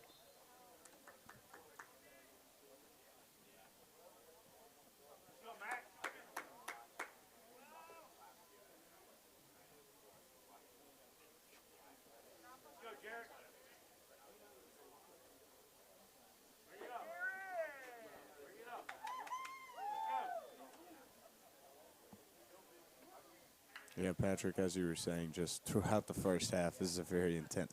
This game's about two alpha males trying to prove who's, the real alpha male out of the two. And just back and forth play, really good soccer, quality play. Ooh. Almost over the netting I could there. have made a 45. Sign that kid up for football. I know. Cleveland Browns might want him. Bo Bowman jogging right in front of us. Got a little nicked up at Jones College last Tuesday, was held out as a precaution against East Central. He's been all over the field. Hard tackle by Southwest on Javon Ennis on the far side. He goes down, gets the call. It's nice to see the Southwest player check on him after that. It has been getting intense, Patrick, and has gotten a little physical. I think when you recognize you've clearly fouled, there's at least some sportsmanship there, even though you want to beat the other team. Absolutely. And that is kind of a nice thing at times about soccer anyway. If there's an injured player and the other team has possession, as long as they're not driving in on goal, they'll kick it out, and then the other team will kick it back once the plays are restarted. Just typically there's some mutual respect. You want to beat them, right. But you want to kind of do it the right way, I guess. Man, Patrick, Kobe's been pretty active tonight so far in the game. He's made a couple quality saves here as PRCC's driving. Trying to find Keelan Baggett. Dribbles just out of bounds. Yeah, you're right. And, to be honest, I think he's almost been more active with his feet than his hands. A lot of passes back to him that he's been the facilitator as far as starting play out of the back line. Yeah. It's been a back and forth affair all night. Both offenses are just so explosive, and PRCC, it looked like they could break away right there, but just weren't able to do it. Setting up for a corner here. Looks like Mike Jimenez with Javon Ennis standing relatively close by. Short play, quick start out to Ennis. Nothing doing on that one. Back in, however, and the goalie has to jump out and be aggressive. That ball could have been dangerous. It looked like Bo Bowman was lurking. A little pressure for Kobe if he's not careful over the Dylan Peachy on the right corner. Southwest attacker on him fast.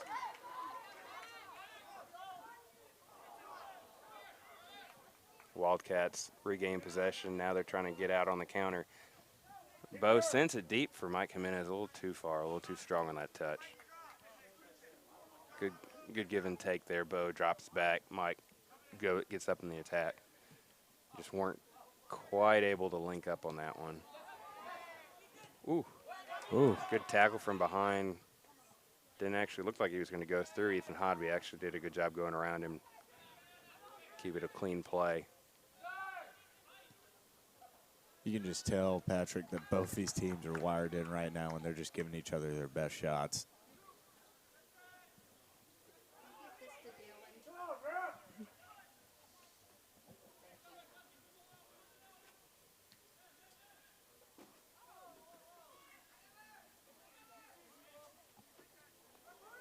Southwest trying to build something here. They get a call, get a free kick. Dangerous territory here. Just on the border of the final third.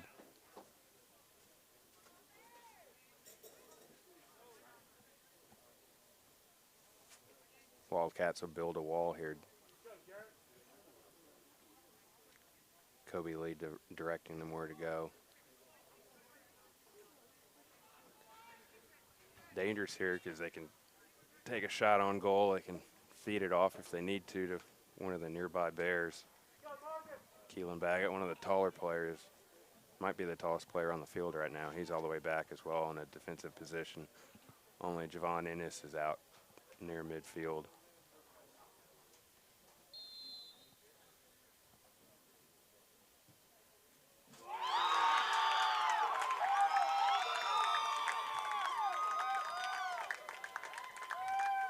Free kick for Southwest. Looked like, what to say, the home crowd was cheering, but it went in. It looked like it went in the side netting. Excuse my silence as I try to sort through what exactly happened as the visitors are cheering and Kobe's jogging after the ball that wasn't inside the net. Been a hectic game, for sure. And from the angle, obviously, you can kind of tell it was a well-struck ball. I thought maybe it had a chance there, but Kobe had that corner covered. Some wishful thinking maybe from the visitors. Oh, for sure.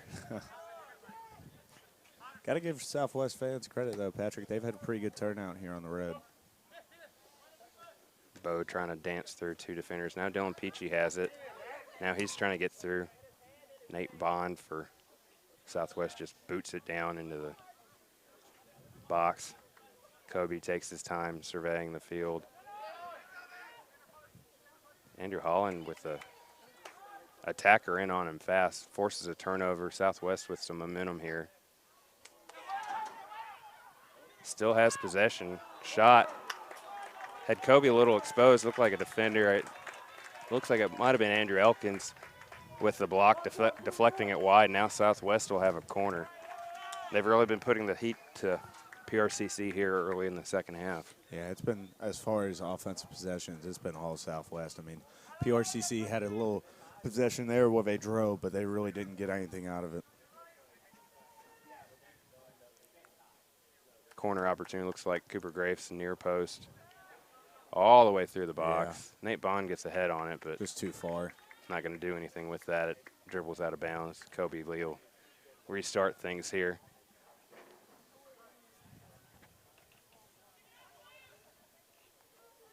As hot as it was earlier, it's actually pretty comfortable right now. Oh, it feels great right now. The wind's picked up a little bit. Slight no breeze. Sun. Yeah, it's much more enjoyable. Great atmosphere. Environment.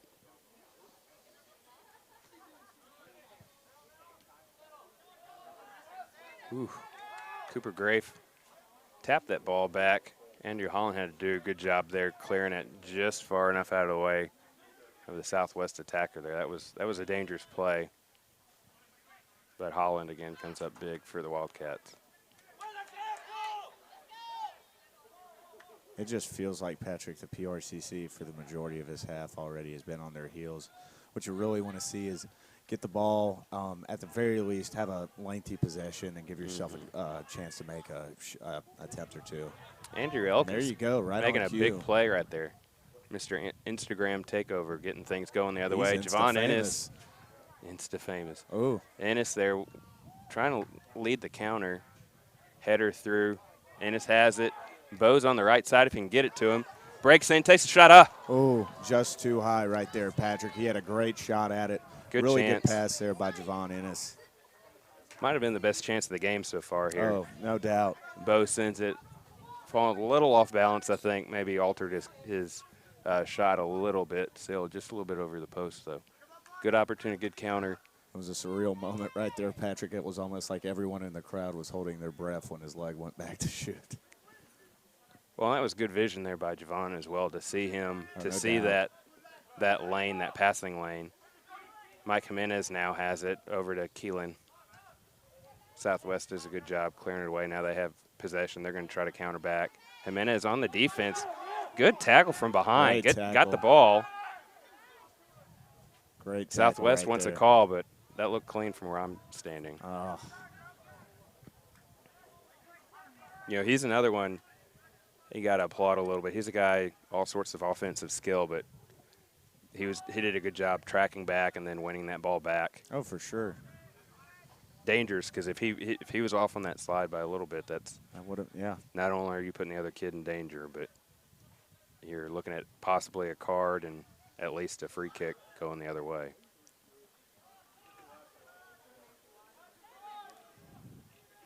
Southwest trying to build something on the far side. Ooh, Good job. Good interception right Good there. job there by Brandon Pasquini, winning it. Still has it. Great effort. Looks like former teammate over there, Nate Bond. As I said, plenty of Ocean Springs talent in this one. I'm shocked.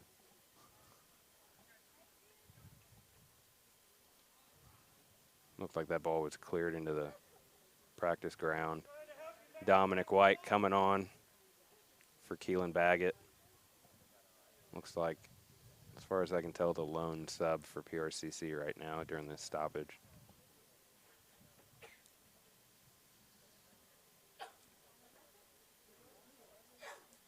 Referee taking his time to restart play here. Easy throw in back to Andrew Elkins. Takes his time. Nobody really on him. Ethan Hodby tracking all the way back to the back line. As we talked about earlier, he's done a good job getting back, helping the defense. Andrew Holland one-touching it to Dylan Peachy. Dominic White in a gap between the defenders. Tries to flip it to fellow Jamaican Javon Ennis on the far side. Does a good job. Ennis did at trapping that. Turnover, however. Now Southwest is cooking, Can't do trying to get in that. the counter. They've got PRCC scrambling. Acrobatic play there. Still not out of harm's way just yet. Ooh. Good slide by Southwest. Looked like that was Dylan that went flying trying to get that ball, but now PRCC's going the other way. Bo, I think, thought he had That, Dominic streaking. Dominic or Mike Jimenez streaking, try to put it through. Unfortunately, nobody was there, but PRCC's won the ball back now. Cooper Grafe trying to find Javon on the far side. Dominic White in the middle. They've got a lot going on right now, Patrick. It's just, I don't even think these are dirty plays. I think both. I think it's teams just are a physical, and they're both. Yeah. I think they're both playing well They're just right trying now. to make athletic plays, and that's kind of an unfortunate consequence of that. You know, that's kind of the fun aspect of a game like this. We have two talented teams where they're not just trying to take each other out. I mean, they're going in trying to play clean. It's a physical game, as Dominic's having a chat here with the referee.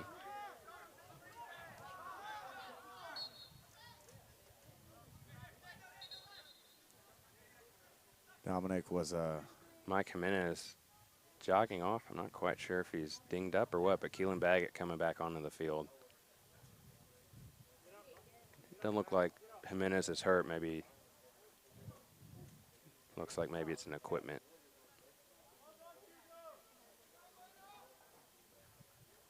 Might need to get taped up a little bit. something like that. 31 minutes left in this one. PRCC still deadlocked at 0 with the visiting Southwest Bears.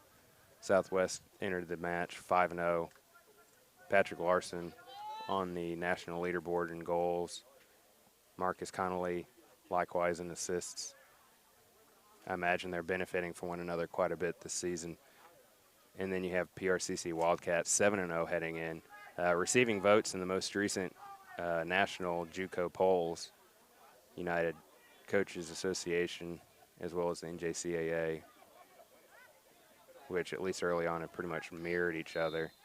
A little tug by Southwest on Keelan Baggett. Goes down, gets the call. PRCC will get the free kick here just on their side of midfield with 30 minutes Southwest left. fans not too pleased with that call, but, you know. No, I don't think they've been very happy with a lot of them. But Yeah. It's one of those, you know, old sayings, Patrick, when the game gets more intense, the decisions by the referees get scrutinized more and more. To be fair, it's not like the referees ever have it easy. Oh, Regardless. absolutely not. You know. High ball into the box. White trying to fend off about 3 Bears. Referee calls the play dead. Dom has his hand up, saying, "Not me." Looks like he just Southwest landed player on him. still on the ground. I don't know what happened. I mean, Dominic, pound for pound, has to be one of the biggest kids, if not the biggest kid on the field. So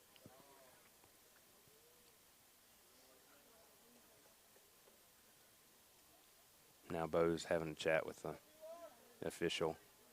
Not quite sure what happened. It looked like pretty much everybody was trying to throw their weight around in there. So Patrick, I thought I got a good look at it. It looks like everyone just went for the ball and someone got landed on. And, you know, as we said earlier, I don't think that was necessarily a dirty play. I just think it was, you know, everyone going all in for the ball and, you know.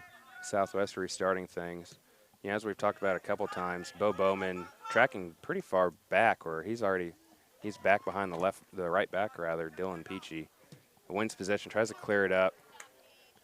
That was Southwest just clearing it up the field. Yeah. PRCC will have a throw in here. Bo Bowman calling for ball. The Mikes could probably pick up on that on the far side. Ooh. Good play by he Southwest moved it too much to the left, and he just picked. Bo still has it. Good second effort there. Oh, no. It just, Patrick, it looked like a Dominic right there. Pearl had a River trying to step. push the tempo here, trying to quick start. They're not wasting any time trying to get the ball back in on these throw-ins here on the near side. Javon gains possession there, far corner, gets it back.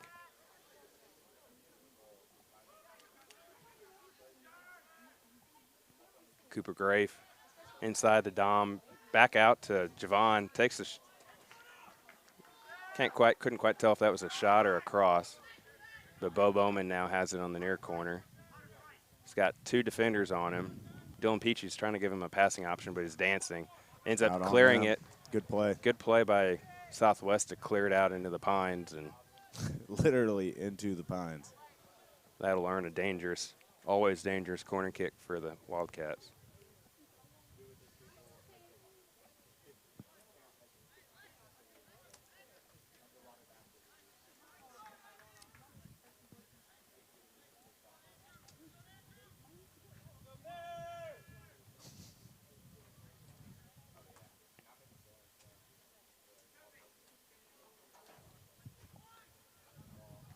Oh. Dominic White on the tail end of that corner almost puts in the net.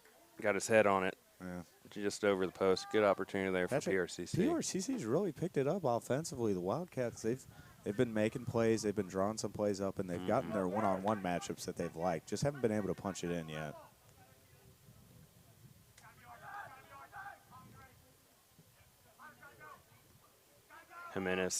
Looks like Jimenez is still on the bench. That was a tough challenge from behind by Keelan Baggett. Ocean Springs product. Giving a high five to Patrick Larson, Resurrection product.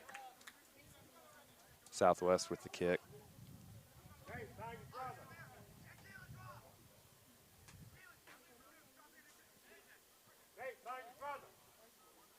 As we talked about a couple times, Keelan, one of the taller guys on the pitch, getting called back in the defensive duty here on this free kick right around midfield. If you remember the last one, they about sent over the trees behind the goal, so we'll see. This one goes into the box. Kobe comes out, punches it, not out of harm's way just yet. Save Second right effort, there. good shot, but a good block by PRCC. Ooh, Dominic White goes in, gets the contact, wins possession of the ball, still has it on the far side. Nice chip. Good pass. Cooper Grafe with space. He's got options. Goes ahead, left foot. Oh. Diving save by the keeper. That was a good opportunity, good save. Keeper comes out, clears it. Bo looks like actually gets carded there for his physical play on the Southwest defender. I didn't see what he did right there, Patrick. I don't know if you got a better look at it. I think they were all kind kind of charged for the ball as well as the keeper, and I don't know if he shouldered him, but he'll take a breather here for a second as Jimenez comes into the game. You know, and this has been one of those games. At some point, the refs were going to have to, you know, tell everyone to kind of take a moment. You know, the physicality, you know, it's an intense game and everyone's trying their best, but there's been a lot of physical play there, and you don't want to see too much of that. You know, that was a good play by the goalkeeper as well. Not only does he make the save, but then he gets out and is able to clear away the ball. Free kick for them. Southwest is now into the space. Territory. Uh-oh.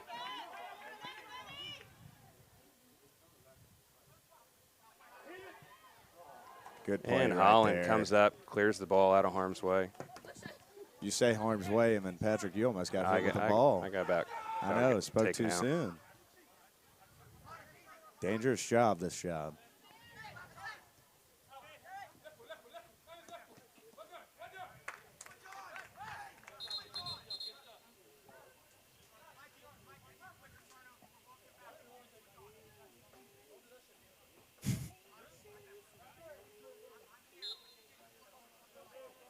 Southwest player telling his teammate, don't do that stuff again.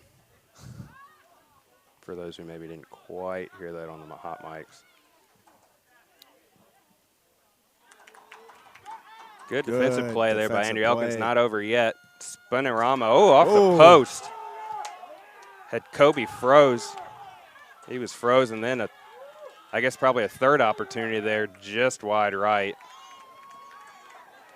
Dangerous sequence there for PRCC. Southwest looking to break the tie. That was scary right there. He might have just seen his life flash before his eyes in those moments right there. I think that might have been Max Higginbotham with that last shot, just wide. Mark, you'll never guess where he played high school ball. Ocean Springs. Oh, yeah. Well, I actually know a couple. Keelan Baggett gets the ball through to Javon, shoves the Bear. Won't be able to regain possession, however. It'll end up being a goal kick here.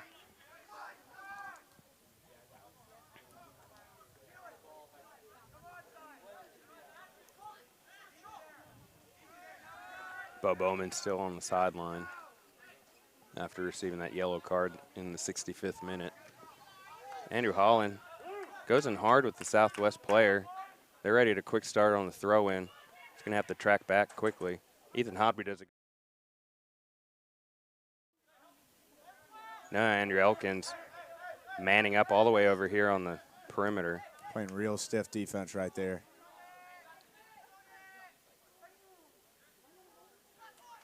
Good footwork there. It's typically, I think, kind of dangerous. You get that center back coming all the way out to the sideline to try to play defense as Dominic White sends it all the way over to the other sideline. Just couldn't handle it. Javon White and takes out a Gatorade cooler. But a little dangerous, but as we've talked about a couple times, Ethan Hodby's done a good job tracking back, playing defense, knowing his role, sliding in when the center backs go out on the attack or go out seeking the ball. You know, and that frees up guys like Elkins, Holland, normally Joe Elliott, to go out kind of sideline to sideline and make plays. For sure, and I think that's something Coach Gallant's been very pleased with the team so far. It hasn't been a one-man show. It's kind of been a team contribution in terms of offensive production. Everybody rowing in the same direction. Absolutely.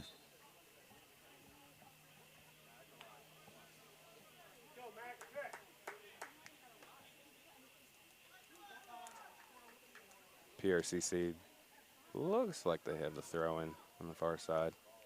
Javon holding it currently.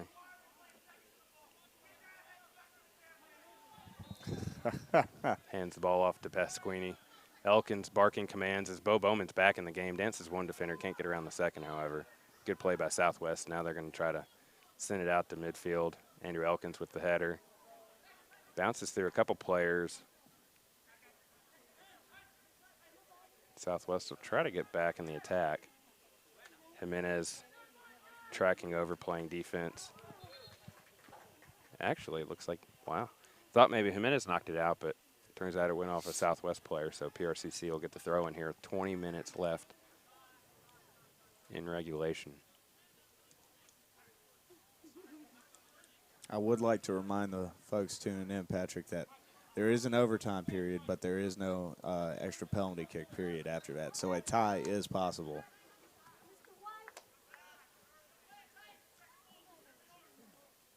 Bo Bowman with possession. Another collision. Physical play into him. Goes to the ground, holding his leg. Gets the call. Southwest fans not exactly pleased.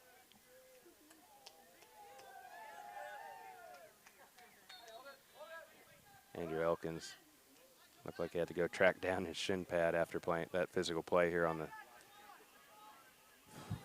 boundary. PRCC with the free kick in kind of dangerous territory here. Mike Jimenez over it. Sends it into the box. Headed away. Not quite out of harm's way yet. Dom still has it. Spins around the defender. Kind of threw him to the ground, to be honest. I don't know if he Good tripped or what. right there. Good play by Southwest. Dylan Peachy now has it, settles it, finds Mike Jimenez midfield. He's got a man on him, takes it up himself. Bo Bowman has it now. Spins, shot. Just wide to the left. Oh, man, Patrick, I'm starting to get nervous, and we're just commentating the game. It just seems like close call after close call with these offenses. PRCC, I mean, I've said earlier, they've really dug in. They kind of got pushed around a little bit at the beginning of the second half. It looked like Southwest was going to dominate the time of possession, but the Wildcats bounced back, and they've had opportunities. They just haven't been able to punch it in. Bo Bowman with it, kind of dances around defender, tries to find, looked like Mike Jimenez streaking in. Bo's kind of jogging gingerly back to midfield. Dominic White on the right wing right in front of us. Bo stepping up a little bit. Andrew Elkins comes in. Thought it might be a header, but I think it bounced off his chest. Southwest, however, gains possession. Kobe has to come way out of the box. Stops right at the edge. Easy pass to right back Dylan Peachy. Kind of bends it down the sideline. Wow. Whoa. Thought Dominic White was going to have the edge there. The defender pulls him down. Yeah, that's going to be the second card. That's going to be the second card tonight. Second of the game, that is. Bo with the first one. Dominic is very animated right now. He's a very emotional player. I think he's excited when the calls go in his favor just because, so often because of his physical play and his stature. I think he's walking tall right now. So that was Jarrett Green with that card. Just a yellow. 17 minutes left in this one. I don't think it was anything that warranted more of an yellow. Just a once he's in, play. Once you impede a player's opportunity to go in alone on goal, I think that's obviously where it came from.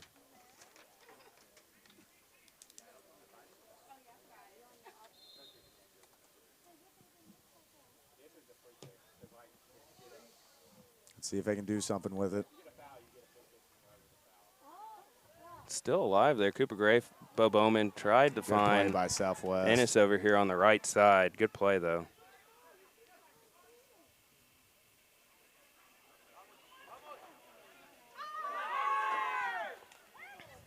Ooh. That'll be another card. We spoke too soon on Dominic.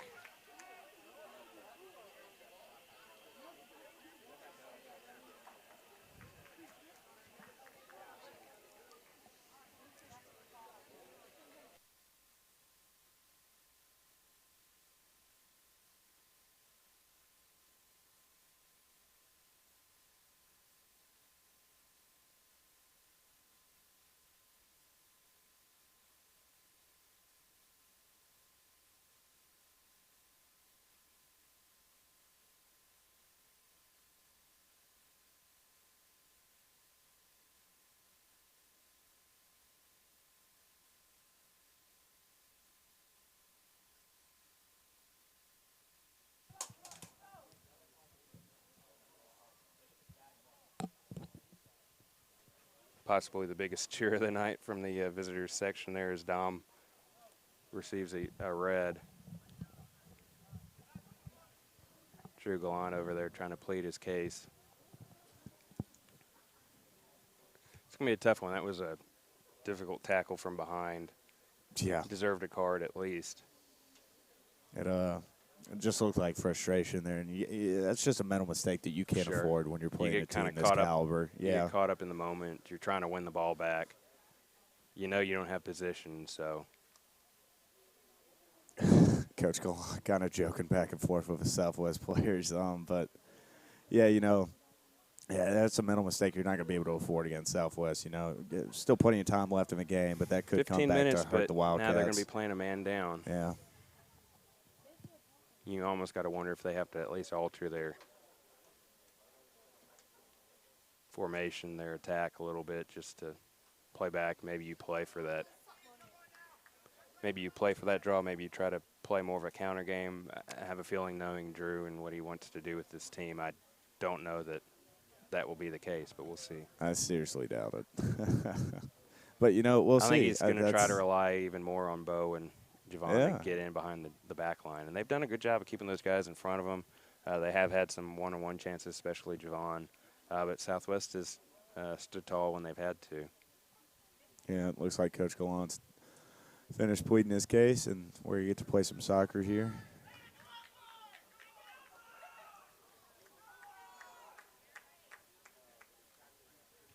Southwest will get the free kick just on PRCC side of midfield.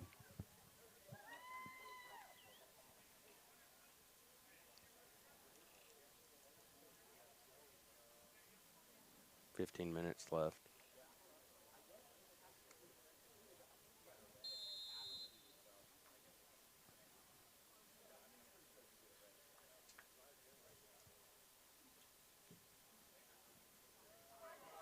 High ball into the box, bats around. Andrew Holland there yet again, cleared out. Javon does a good job circling around the ball. He's got Bo if he can thread it through to him. Tries to take it to himself as Bo brings two defenders with him. Collision there just outside the box. Some good sportsmanship there. Yeah. Javon's helped up. Collisions have been something this game has not been short of, Patrick. Just especially two when teams these guys that are going at it. When they're flying around as fast as they are, too. Oh, for sure. It's inevitable some guys are going to collide. What you don't want to see is some of those tackles from behind that are dangerous, that can cause injury. PRCC with another throw in here. Ball. Dylan Peachy steps to the line, tosses in. Kind of a nice pass right into Bo Bowman's chest as he was streaking towards the goal. Good job by the defense there to clear it out, but not out of harm's way just yet. PRCC maintains possession with another throw in on the near side. 14 minutes left. Got to give props to PRCC. They're down one man, and they're keeping possession of the ball, and that's what you're going to have if you're going to get a victory here. At least and that one goes off. And as I say that, jinx. Turnover. I think along the lines of what you're saying, I think they have to kind of choose their spots, pick and choose.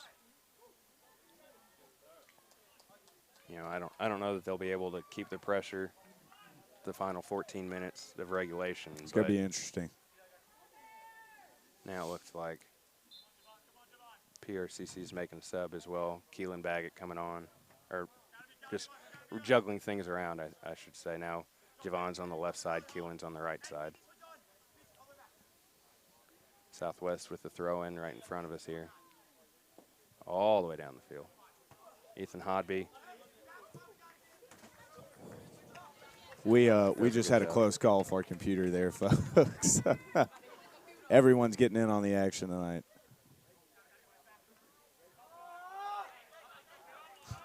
You got to step up when your number's called. Oh, absolutely. I was ready to bat that ball down like it was nothing. PRCC with the throw in. Andrew Elkins has two Bears relatively close to him, just kind of clears it out.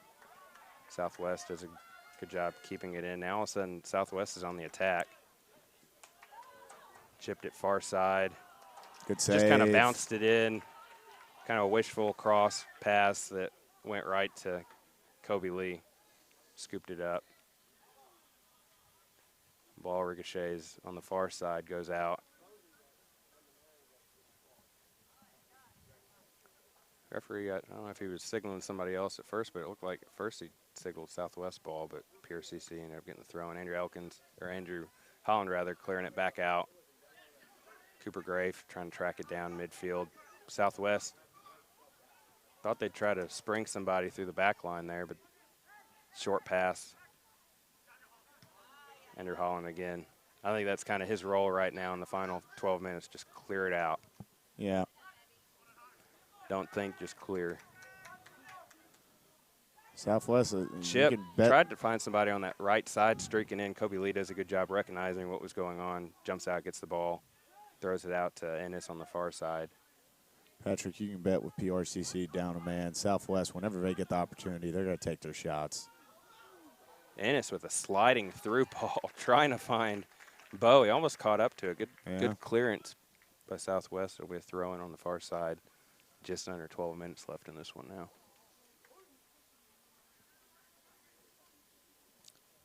I'll say this, we're about 10 minutes away from the end of regulation, and Patrick, this game has been everything we advertised it to be. These are two heavyweights that are just going at it and giving each other their best shot. Mike Jimenez weaving through some Bears down there. It looks like he earns a corner kick. Good play by him.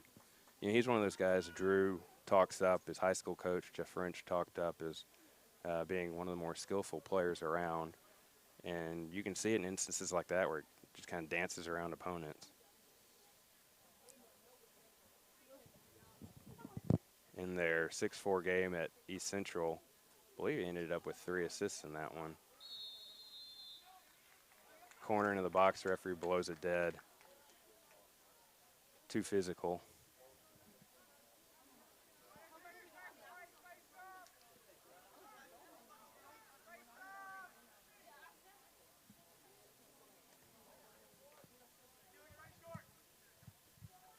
Mark, I think this one's lived up to the billing. You know, heading in, I thought these teams at least would score a couple during regulation, and I guess there's still almost 11 minutes left, so something could happen. But as far as two heavyweights heading in, as you have said, 2 undefeated teams. Dylan Baggett dancing around the Bear. Oh, goodness. Cooper Grafe on the far side. But I think this game's lived up to the billing. Cooper Grafe, if he had one more stride there, might have broken in on goal, but good job by Southwest. Jimenez looked like he tried to clear it in. Actually looks like he clipped his high school teammate there. Yeah. Still on the ground. Looks like PRCC will get the ball here. The Bears still on the turf. But as you were saying, Patrick, I mean, I thought this was going to be a very high-scoring match. I don't know that I thought it would be high-scoring, but I thought there would be at least a couple goals. Obviously, both goalkeepers have done well this year. Kobe Lee, earning multiple honors. Same for Southwest keeper, just being steady in the goal. Got to credit both defenses. I mean, offensive opportunities have been there. Just the defense has stepped up and prevented any goals from being scored. It's like Mike Jimenez will at least go set up the corner. He's got Javon Ennis as an outlet if he wants it.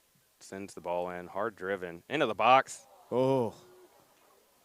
Once again, a close play right there. Looked like Baggett maybe mistimed it a little bit, and then Andrew Elkins ran ahead of it. Looked like he ran behind him.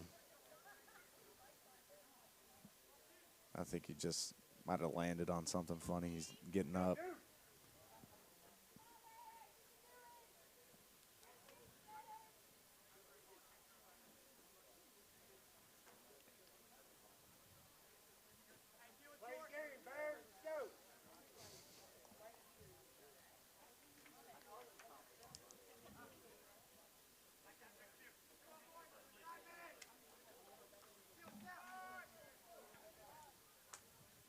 Nine minutes left in this one. Southwest, now they're just trying to get somebody behind the line with that long ball.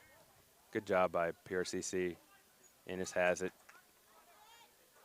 Has a couple defenders on him, draped all over him, able to win it back. Looked like the Wildcats maybe weren't on the same page there as like a break right there. Trying to spring somebody into the corner. You got to think most of these guys are gassed as PRCC really hasn't subbed out much. I mean, outside of August Harp being subbed out for Dylan Peachy, for the most part, most of these guys, and Jimenez, and obviously Keelan Baggett, Dom White, and then Bo having to go off for a couple minutes after earning that card. They really haven't subbed all that much. So you got to think here, 8 minutes, even though it's not as hot as it was earlier, it's still pretty sticky. Absolutely. You got to Very think these humid. guys are drained. They're just trying to make it through the final 10 minutes. Impressed to see no cramps so far in the game. A lot of physicality, but no cramps. Oof. Hard slide in by Ethan Hodby. That looked Referee just didn't like a see good tackle anything. right there. Exactly. Referee was there, didn't see anything dangerous about it. Lets the teams play on. Southwest still with possession on the far side. Just kind of kicks it in on goal. Kobe Lee charges out. He's just been phenomenal tonight. Looked like Andrew Holland maybe got in the way just long enough of the Southwest attacker to allow Kobe to get out there and win that ball.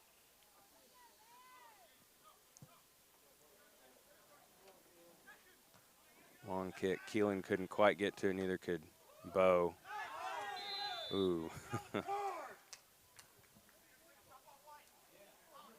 Visitors want a card on that. Instead, Southwest will just get a free kick on their side of midfield. Jimenez looped the charging bear. And I would say if he was in alone on goal, that definitely would have been a card. But that far out in midfield, not a dangerous play, not a card. Definitely. Just got to hope if you're PRCC, you know, you communicate. You don't have any mental lapses here because you're already down one player. Southwest trying to push everybody up into the box, trying to set something up, I'd imagine. That far corner looked like Pasquini actually won the header out of bounds.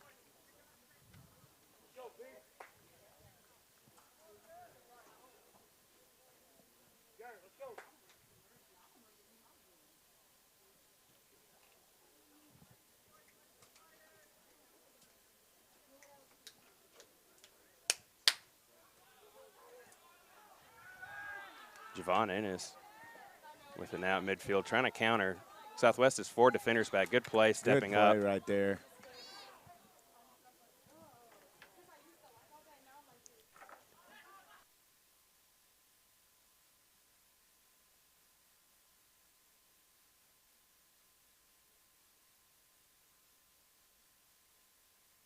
Yeah, folks, Patrick just noted to me that we might have made a mistake right there. It looks like Dominic White's actually about to re-enter the game, and we originally thought earlier in this half that he had been given a red card, but I'm assuming it must have been one of our PRCC's assistant coaches, I should say, that received a red card. Big news for PRCC, though.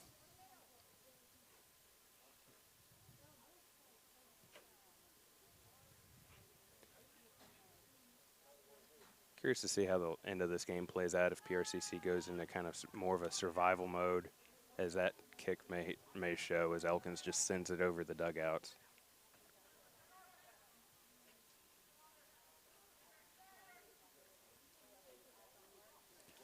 You would think that, Patrick, but at the same time, we know how aggressive Coach Galan is with his game plans. And, I mean, knowing him, he's probably going to be like, nah, guys, we're going to go for the win. We're not going to settle for, Not going to sit back. Overtime or, And sure enough, here comes Dominic White. Has the penny on his head. Hands it off to Keelan Baggett.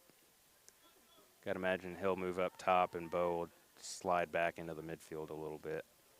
It's a huge difference maker having him on the field.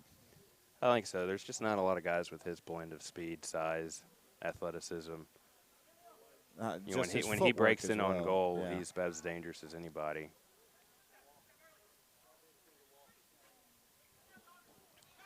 I think maybe his biggest detriment is he can be a little chatty on the field sometimes. Yeah, and, he's that kind of Attempted cross by Southwest into the box. Played well by Andrew Elkins. Now Bo Bowman has it on the far side. Slows it up, change of pace. Javon Ennis had to turn around and receive the pass. Still trying to dance the defender all the way back to the midfield. Southwest is doing this kind of pass. Ooh, Andrew Elkins. Slide from behind. I got a couple players on the ground. Andrew Elkins is down. Andrew Holland is down. He might be cramping more than anything. Yeah, I think he's cramping. And then the Southwest player. Everybody kind of got tangled up there. That was a good play by Andrew Holland, somehow to get the ball and not the attacker. Because as we saw earlier, they don't want to give Southwest a free kick that far into your end. They barely missed earlier in the game. That was a dangerous risk, but it ended up working out okay, it looks like.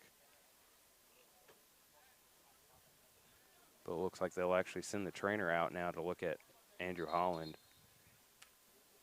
Meanwhile, Southwest player and Andrew Elkins are back up. Good to see that. 3 minutes left in this one. As you can tell, it's still 0-0. Quite the difference from the game earlier.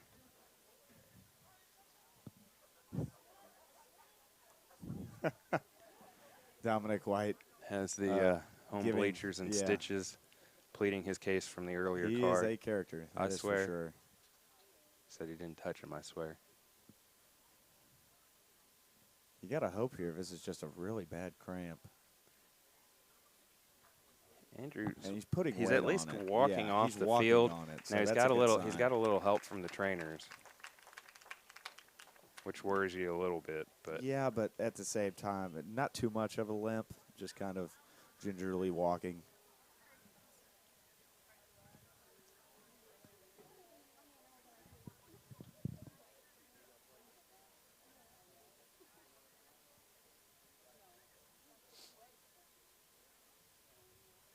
All right, Patrick. 3 minutes left here in this game. Is this going to be one of the cases where the team with the most possession is going to be the one that finally gets through and breaks through and scores that goal, or do you think it's just going to depend on who's got the best one-on-one matchup? I think it's going to be one of those things somebody's going to have to make a mistake, and the other team's going to have to capitalize, whether they lose track of an attacker on the wing or misplay a through ball. I mean, I think it might be one of those games where an ugly goal ends up deciding it. And I'll say unfortunately, which would kind of ruin what's been a pretty entertaining game so far. Patrick, I said at the beginning of the game, this is one of these just matchups where neither team can make a mental mistake because the other team is just so athletic. Both teams have actually made a couple mental miscues. They just haven't been able to punch it in because the defense has been so stiff. Haven't been able to capitalize. Like I said, and they haven't been grade A in alone for the most part. There's been a couple chances I think they could have developed that way. Dylan Peachy hoping to let the ball go out of bounds. Good play. Goes against him, however, as now Southwest has two guys on the attack. Kind of a dangerous gamble there. Ball sent high up in the air. Mike Jimenez has it now, comes down with it. Tries to chip it to Dom White. Southwest does a good job winning it back. 2 minutes and 20 seconds left in this one. Now Keelan Baggett, who looked like was subbed in the game for Andrew Holland, playing on the back line using his size. I'm sure that's probably not the first time since he's one of the taller guys on the field. Dominic White with it in the corner. Southwest defender goes sliding past, centers it. Oh. Now the Southwest defender is calling for saying he's cramping. Southwest player collides with Dom White, throws his hands up, hoping to get a card inside the box. Dom just standing there saying, not me. Not me. He quoted Shaggy and said it wasn't me. Now there's another ball chipped in, just bouncing around the box right now. Handball. Handball go against the Wildcats. Just trying to make too much of a play right there. Southwest now has a couple players with either on the turf, hands on their knees, trying to stretch out their hamstrings. Looks like 90 seconds left in this one, 95 seconds. It's been a physical finish to regulation so far in this one.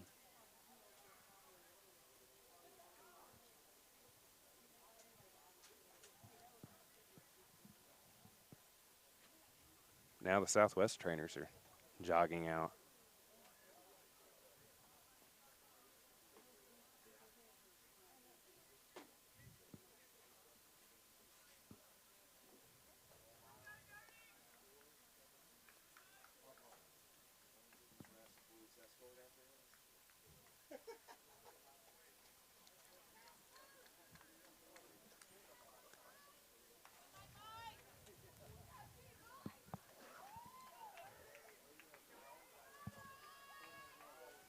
Clock stopped still with 95 seconds left. Like Javon's the only guy up high. Dom and Bo are both tracking back a little bit. Southwest keeper will get things restarted for us. Strong kick. Pasquini actually won it over to, looks like Cooper Grafe has a Bear draped all over him. Ooh, good Dominic play right tried there. to shoulder the defender away so he could have a break in on goal. Didn't quite work out, but now he's got the ball back. I think Peachy was the one who won it back to him. Bo Bowman, strong touch on the left side on that pass. Couldn't quite settle it to do something with it. Southwest clears it out.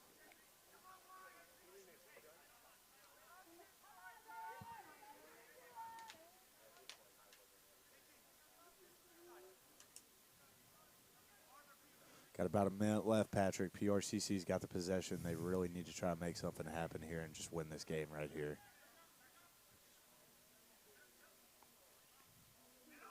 Cooper Grafe takes his time, Ooh. lets the ball get to him. He's got a chance. Oh, just over the goal. Man, that was close. He had the space. He had the lane on goal. Good opportunity. He couldn't have missed by more than a foot and a half, 2 feet. It was a great shot. Just wasn't there. Especially from that range with that bad of a look, you know. It was a phenomenal shot, though. And looks like we're going to go into the end of regulation here, Patrick. Deadlocked at 8 0-0. seconds left here. 4. Ooh, Keelan Baggett. Hard challenge for the ball there. Of course, the visiting bleachers are crying for a red. I don't think they'll get it on that play.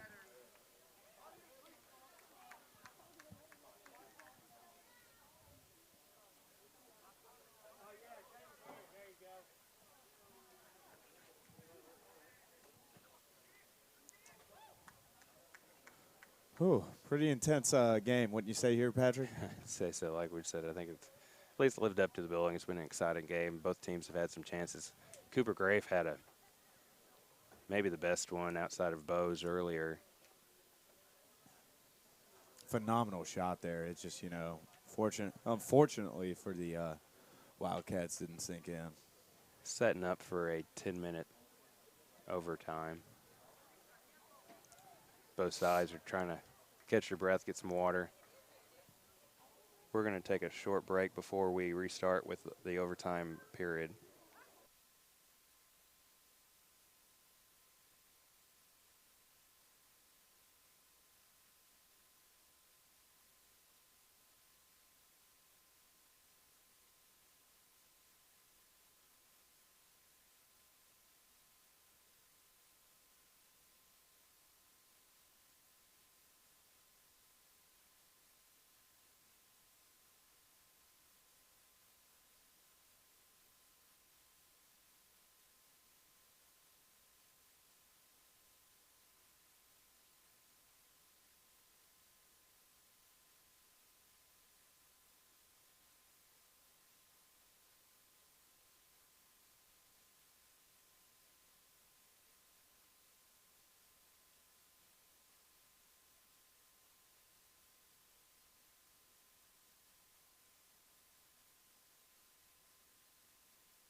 All right, we're seconds away from kicking off overtime. 2 10-minute frames, golden gold, no PKs. PRCC will start off. That's Javon Ennis standing over the ball, as there's actually a second ball somehow on the field to our left. Maybe that's a good way to end games sooner. Go ahead and just roll out 2 balls. What do you think? Certainly be entertaining to watch.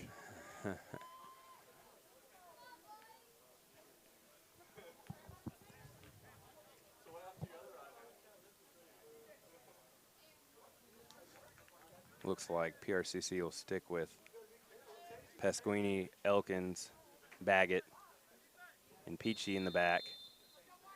Ethan Hodby on the ball right now. Dominic White all the way back on the far side, midfield.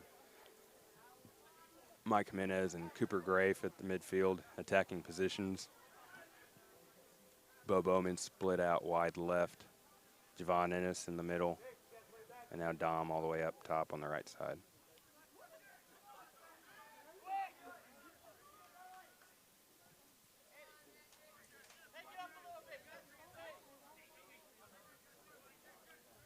Southwest back to kind of sitting back and letting the play come to them.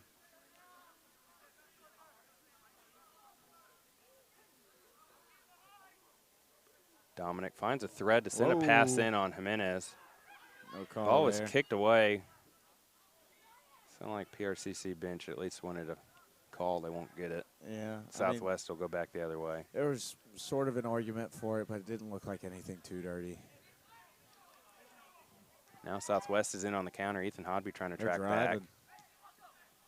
Dylan Peachy had to sprint to get back to his position. Now Jimenez has it, midfield. Chipped over. Nice touch to Grafe. Try to get it up to Javon. Dom one touches it back to Cooper. Ennis has it. Head back to goal. Spins around, dances one defender. Another one falls. About 3 defenders there had to man up on Javon. Ended up just clearing it out, and PRCC will get a throw in on the far side. 8 minutes left in the first overtime frame. Another defensive play. Ball rolls down on the practice pitch. So far, if you're Coach Gallant, this is what you want to see. You know, you've had possession for the first 2 minutes, you know.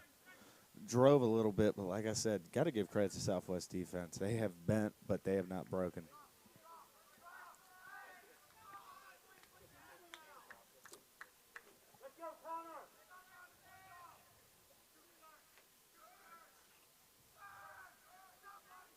Southwest with the goal kick. Get things restarted. Ball goes through traffic. Keelan Baggett has it now on the right side. Ethan Hodby one touch.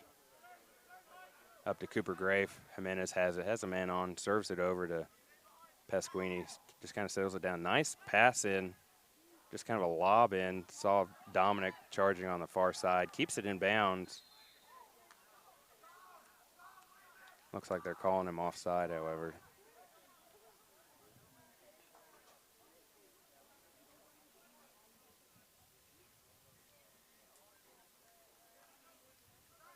Southwest will get the ball in front of the scoreboard.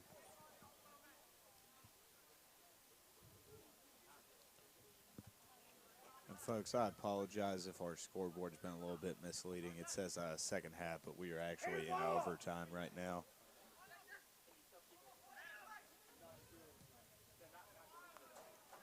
Strong pass, Southwest, too far. Side judge puts his flag up anyway. May have been behind the PRCC back line.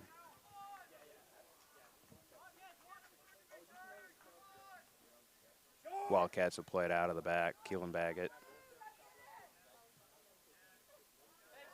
All the way across to Pasquini. Bo pretty much looked like right there had a personal bodyguard from Southwest. I don't blame him. Strong lob pass in from Keelan to Jimenez. Chests it down. Had Ennis. Rattles around. Bo couldn't quite get a foot on it. Now Southwest going the other way. Hodby steps up to try to challenge to force a pass. Southwest still has possession. Now Cooper Graves the one tracking back. Good play there by Keelan Baggett. All ball right there. All Good ball. tackle.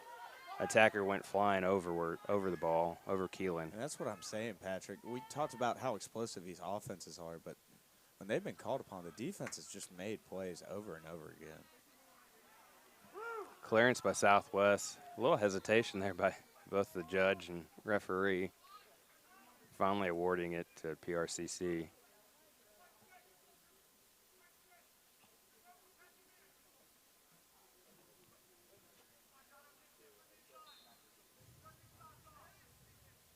Jonathan Cucarillo now subbed into the game. Trying to figure out exactly who was subbed off, maybe Cooper Grave. That looks like exactly who it was. So now Jono goes up top. Bo slides back into the midfield, kind of where Cooper Grave was playing.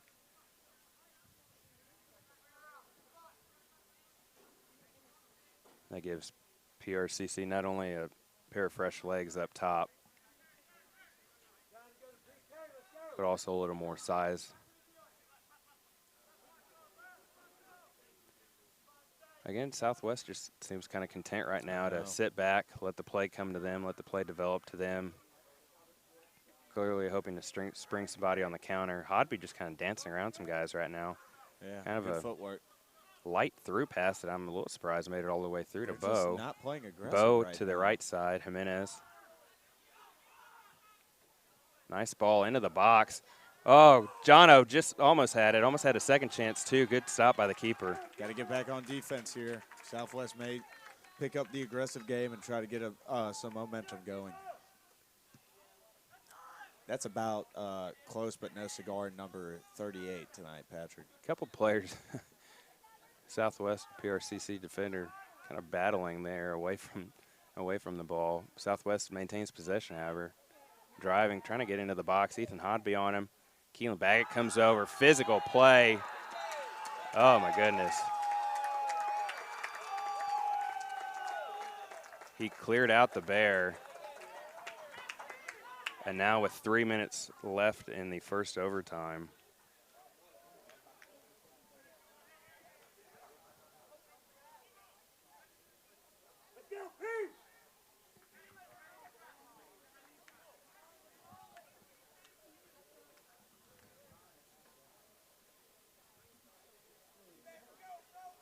the Bear is still on the turf.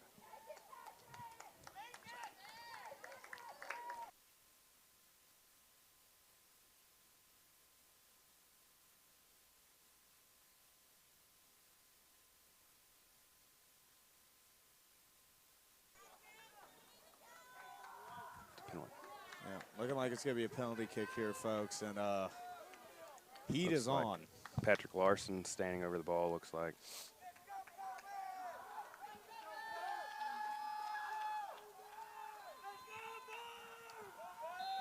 Playmaker on playmaker here, right? Oh, man. Left corner, and that's how this one will end. Tough finish here for the Wildcats. Good back and forth contest. I don't know if that ball could have been placed any better. Battle of two undefeateds. Southwest will leave Poplarville as the only one here still with the 0 in their record.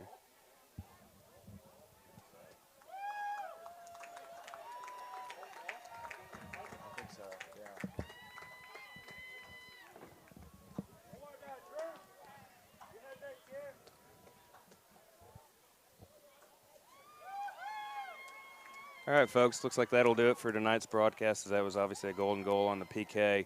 Southwest wins it with 3 minutes left in the first overtime frame on a golden goal by Patrick Larson, takes a 1-0 victory.